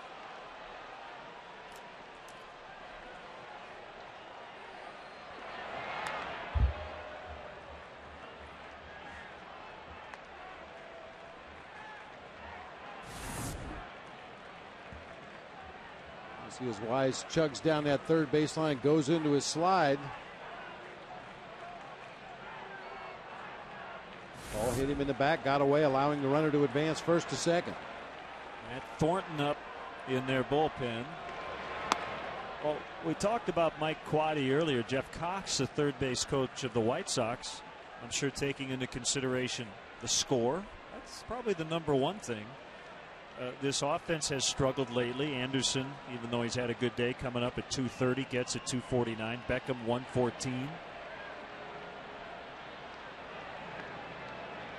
And while Soriano didn't have a long throw, it worked out for the Sox. Dug out by Lee for the out. Konerko ending up at third.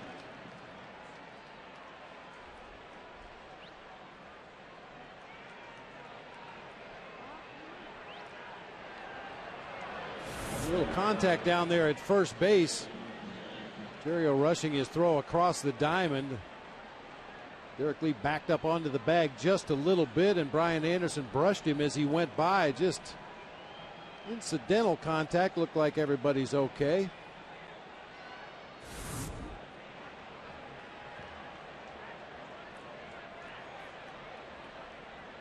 Konerko at third, 2 outs. Also, Wise was the runner at third. If Paul Konerko had been at third, I don't think Jeff Cox would have sent it.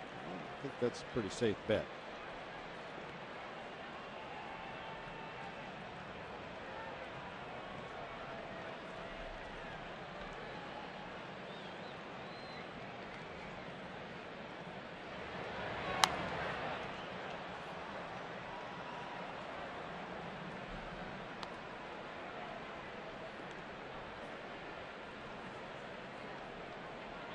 You know, Len, that's why we always point out when Kosuke Fukudome is in the ball game, especially defensively, how he gets himself into position and doesn't wait to see what the runner's going to do.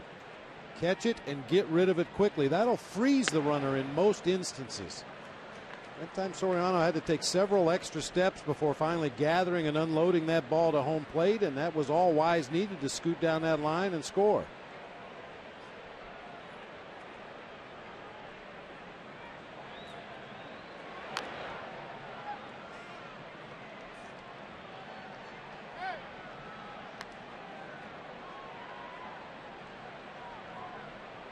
Thornton continuing to throw down in the White Sox bullpen. Should we happen to see him in this ball game, it'll be a little different approach. You won't see any straight changeups.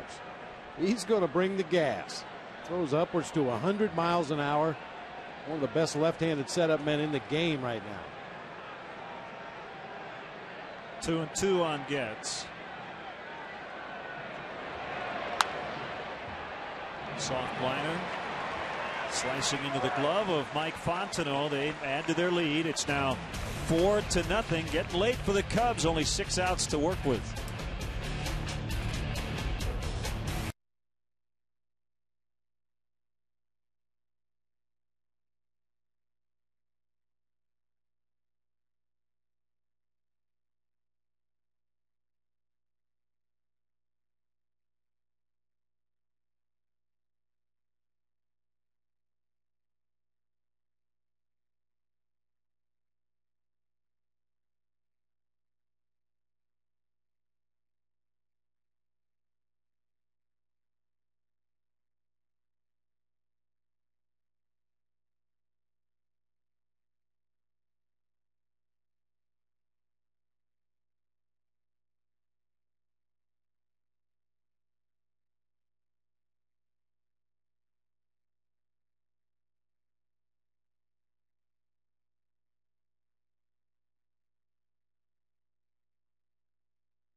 They've out hit the Cubs 6-4. Wise stays in to play right after running and eventually scoring for Dye. Fair ball past a diving Beckham, so Miles will end up at second.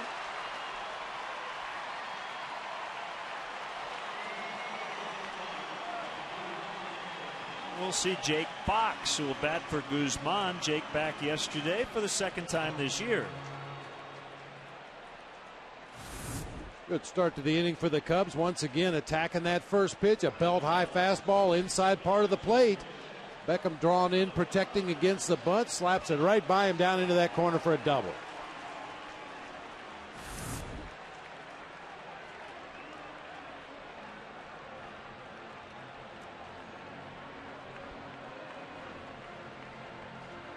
Jake likes these situations. All of his hits this year have come in the pinch.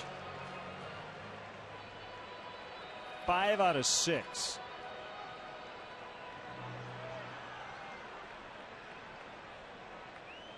It's really way too early to make any kind of an evaluation on Jake Fox, but one thing I've liked what I've seen, when he gets to 2 strikes, he's willing to go up the middle into the opposite field.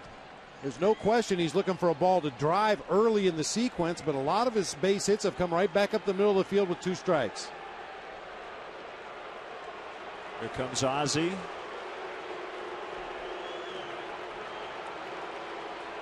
Linebrink joining Thornton.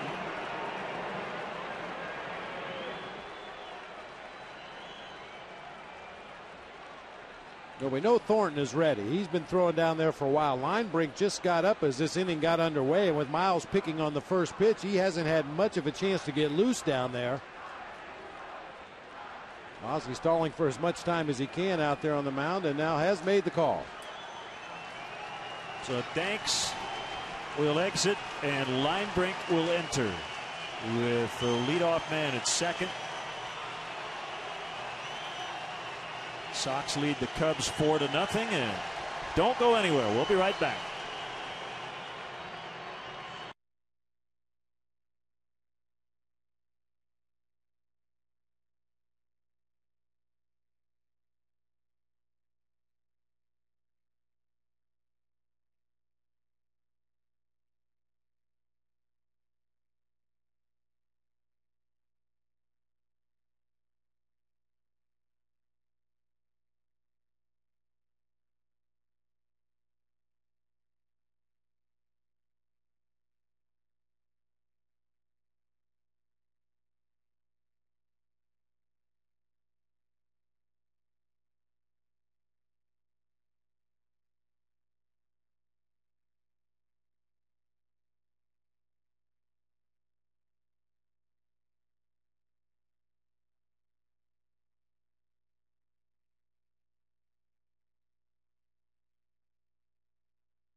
Elton John performed their face-to-face tour on Thursday, July 16th, and Tuesday, July 21st. Rascal Flatts performed their Unstoppable tour on Saturday, July 18th. Tickets are still available by visiting tickets.com or calling 1-800-THE-CUBS. Mezzanine suites are also available by calling 773-404-CUBS. Jake Fox cranks one deep. Back toward the wall, leaping attempt, and the catch by Anderson. Miles will get to third, but Brian Anderson going up near the ivy and pulling down a deep fly ball hit by Jake Fox. Saw a great attempt the other day by Carlos Gomez of the Twins. He came up short, but Anderson very good in center. It looked like Jake caught it off the end of the bat just a little bit, giving Anderson an opportunity to get back there. A little bit of an assist from the wind for the White Sox as well, pushing that ball back, and Miles heads up, goes back and tags and advances on to third base with one out in the inning. Soriano swing and a miss.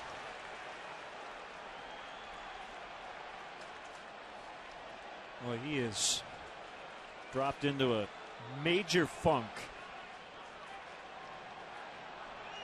0 for 3 today. Drives that ball foul. He has gone 23 games without at least 2 hits, the second longest such streak of his career. He went the first 27 games of his career without a multi-hit game.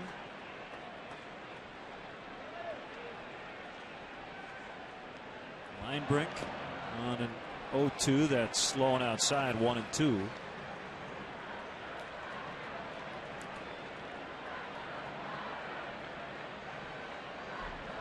Have you seen anything that Soriano is doing differently mechanically, or is it about pitch selection? Well, it's a lot of it about pitch selection, but you have to wonder how much that left knee is bothering him. He really has not been an effective hitter at all since he's been bothered by that left knee bruise that developed into some minor tendonitis.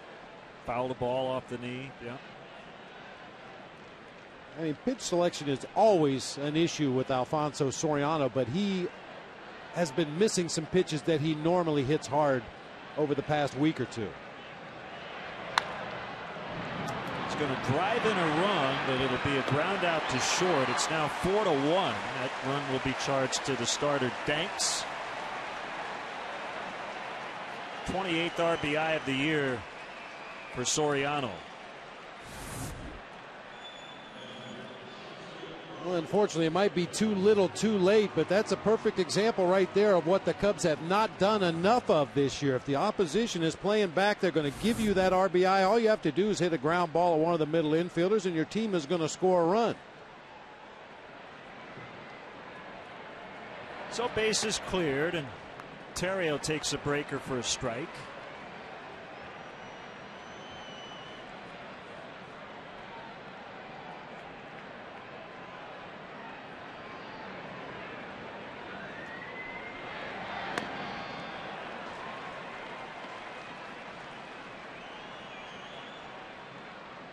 Linebrink had a shoulder injury last year. Snapped a string of 4 consecutive seasons of at least 70 appearances. He had 50 last year.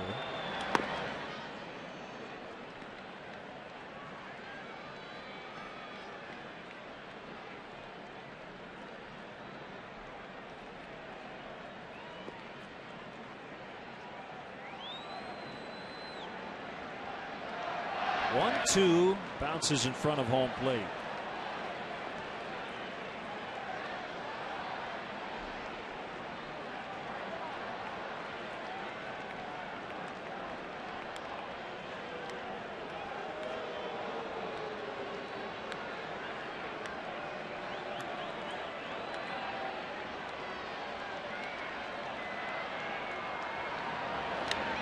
Foul tip, strike 3 to end the inning. Cubs get their first run. We'll head off to the 9th. Cubs trail by 3.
The game, it came early. The second batter, Alexi Ramirez, against Ryan Dempster, picked on a fastball up and away, got it into the basket in left field.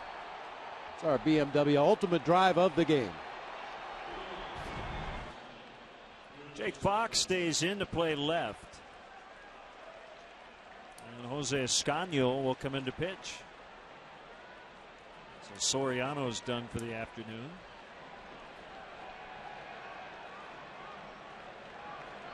Beckham will start it, and then we'll see a guy who grew up a Cubs fan in Peoria, Jim Thome. He will pinch hit for Linebrink.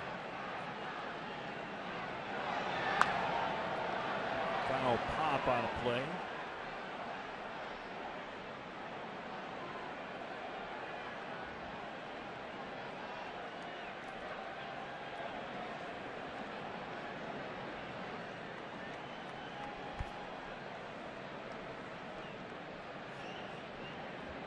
Scano's 0-1. Breaking ball low and outside.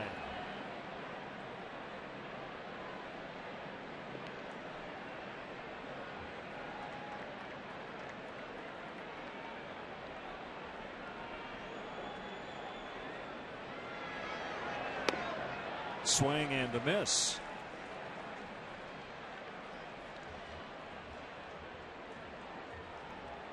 Happy belated birthday wishes go out to big Cub fan Richie Solita.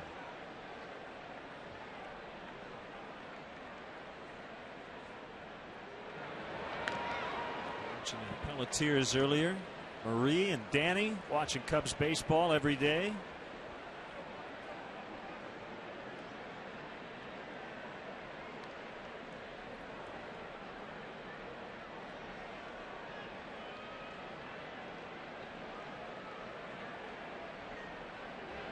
A note from Nina Wiseman.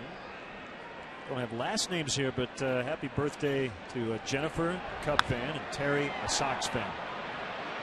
We're hoping it was a happier birthday. Fox with the barrel roll on the catch. Hoping it would be a happier birthday for Jennifer, the Cub fan.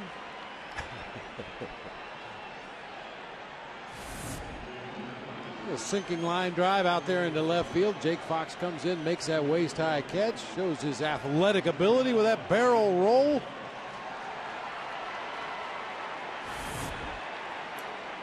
Now Jim Thome.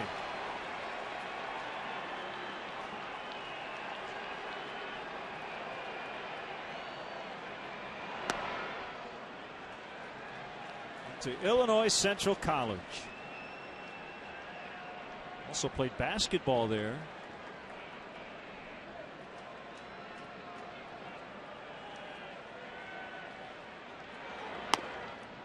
One and one on Thome. 13th on the all-time home run list, 553. 13th on the all-time walks list.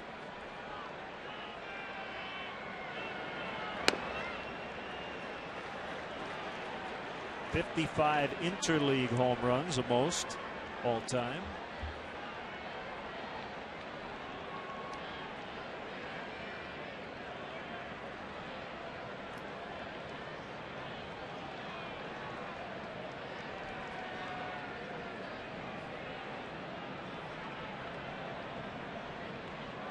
Scano's pitch bounced foul. By the way, Jake Fox is playing left for the first time in his major league career. Other times he has played in the outfield at this level and has been in right. He's also played first and third. I'm pretty sure he played some left field down in AAA Iowa this year. Left field, right field, first. A little bit of third base and a lot of games at DH. He caught a little bit.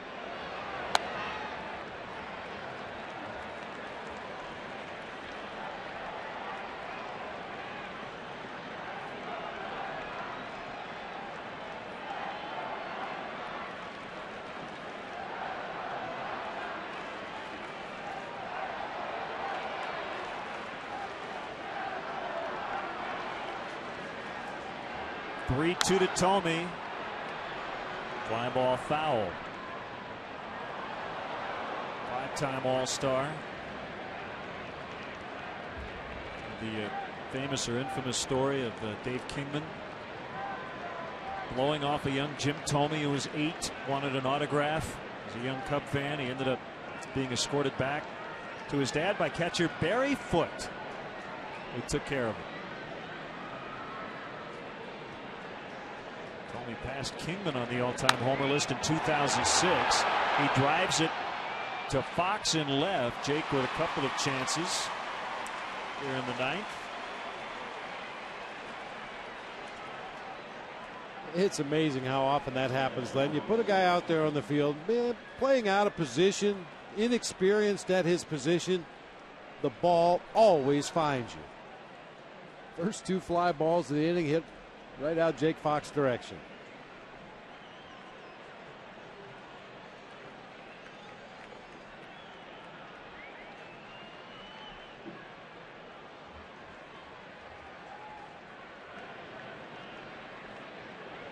Pitch to Scott Podsednik is outside. 1 ball, no strikes.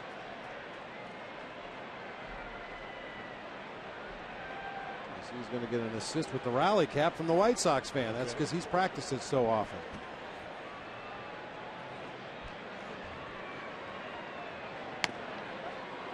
And he went 1-1.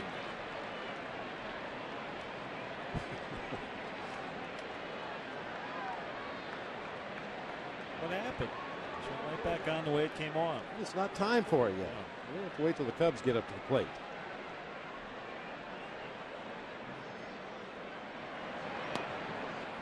One other game going on. The Giants lead the Angels 2-1 as they play the bottom of the 4th.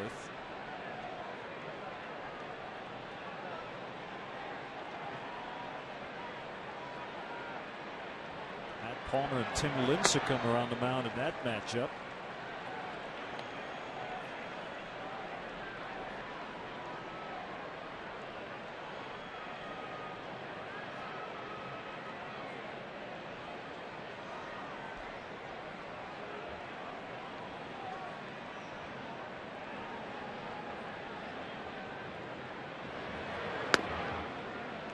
Three and two. Got it on this date, June 17th, 1971. Don Kessinger, 6 for 6, 5 singles and a double. Cubs beat the Cardinals here at Wrigley Field, 7-6 in 10 innings.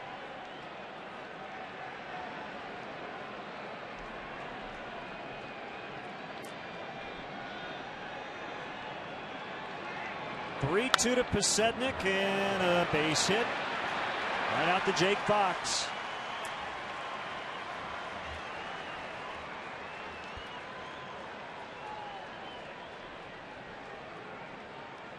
Bring up Ramirez. Also want to give props to Comcast Sportsnet new colleague Frank Thomas. 2 years ago, 244th home run as a DH. Broke the record held by Edgar Martinez.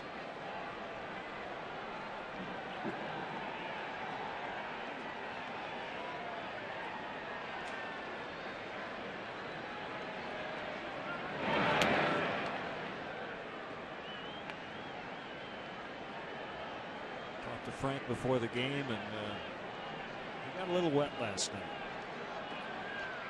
Did their pregame show on the field. Said, I just took my suit off when I got home, folded it up, threw it in the bag. About all you can do.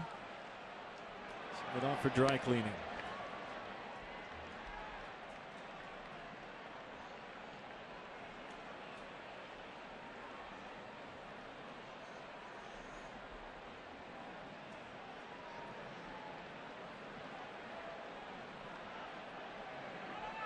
Podsednik takes off and Ramirez fouls it out of play.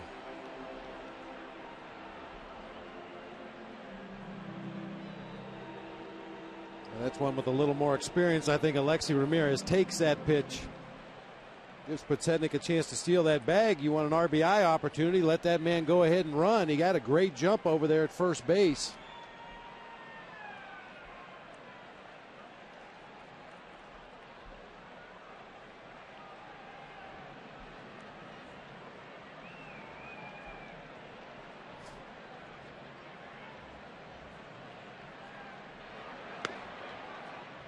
That's wide for ball 2.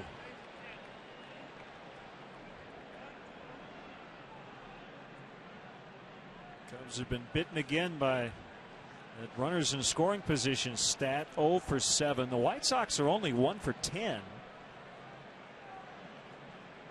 But the one was a successful suicide squeeze.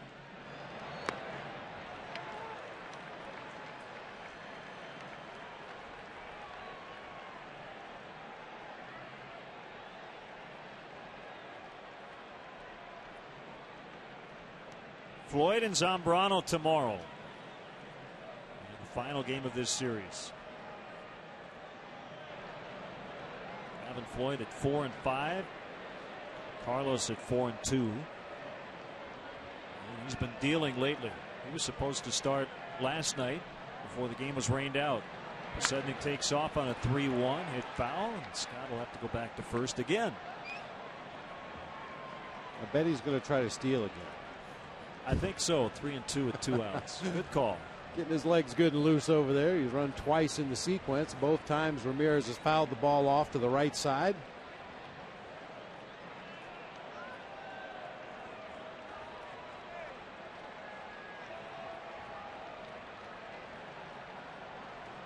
For the most part, it's been all White Sox today. They grabbed the lead in the first inning. Second batter was Ramirez. He hit a home run. The Cubs with chances. Down just a couple of runs, but unable to cash in until the 8th when they were already down 4. Sednick goes on the 3-2, swung on and missed. So we'll go to the bottom of the 9th and due up for the Cubs their last opportunity. Milton Bradley.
It's the ultimate baseball experience featuring 100 out-of-market games per week, live on your computer, and catch those you missed on demand. For more details, visit Cubs.com, where baseball is always on.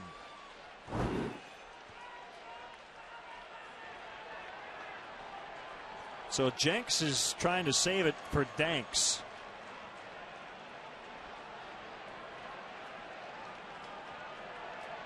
Might see a couple of pinch hitters in this inning after Milton Bradley, Derek Lee. It's Giovanni Soto, Reed Johnson. It's all those numbers righty-lefty against Bobby Jenks, who has Fukudome and Hoffpower available from the left side of the plate, as well as Andres Blanco and Coy Hill, a couple of switch hitters. So we might not see Soto or Johnson in this inning if we get that far.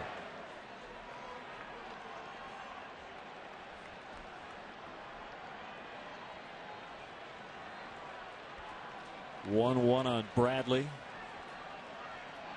Pitch. Strike 2. Like it was called on the swing by Wild Bill Hahn.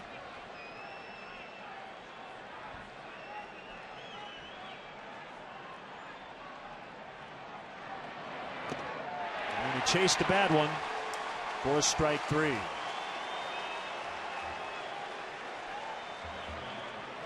Bobby Jenks was fined earlier this year for throwing a pitch behind the Rangers' Ian Kinsler, and Jenks later admitted it was on purpose.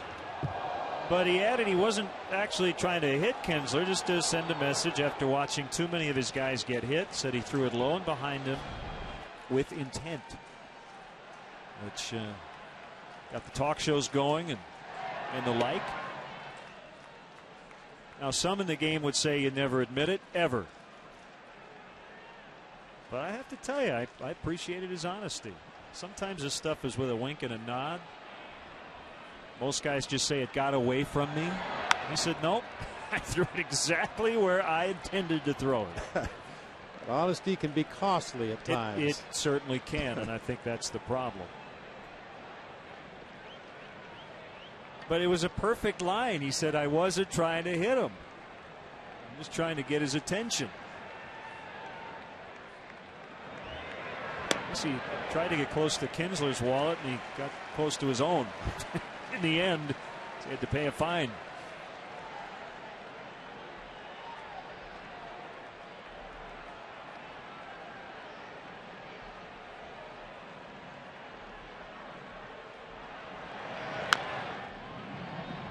That's one of those other topics that never dies, and that is American League with the designated hitter and the pitcher doesn't bat. When pitchers are throwing at your hitters, you don't get a chance to actually throw at the guy who was throwing at you. Ground ball to short. Ramirez to his left. Dug by Konerko, 2 outs.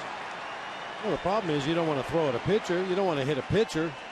Those guys are easy outs. Well, why wouldn't you go ahead and get him out? It always seems to me it works better if one of your teammates goes back and says, hey, knock it off. If you hit a home run, run the bases. Quit showing up the other team because I'm getting drilled because you're a hot dog.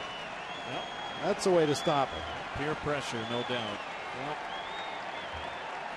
Cubs down to their final out against Bobby Jenks. Soto at the plate. And the pitch just below the knees. Our producer of Cubs baseball on Comcast Sportsnet, Bob Albrecht. Our director, Dave Turner. Our associate producer, Tamara Anderson. Our stage manager in the booth, Christine Charbonneau. Technical director, Chris Kentner. Our tech manager, Mark Harper. The senior executive producer of Cubs baseball on Comcast Sportsnet, Jim Corno Jr. It's a team effort. Great work by our entire crew. Working hard here during this crosstown series. Fly ball to center. Anderson underneath. And that's it. The White Sox take game 1. Cubs with a chance for a split tomorrow, but they lose this one 4-1. As John Danks defeats Ryan Dempster, and the Cubs will be trying to get back to 500 tomorrow for the 13th time this season.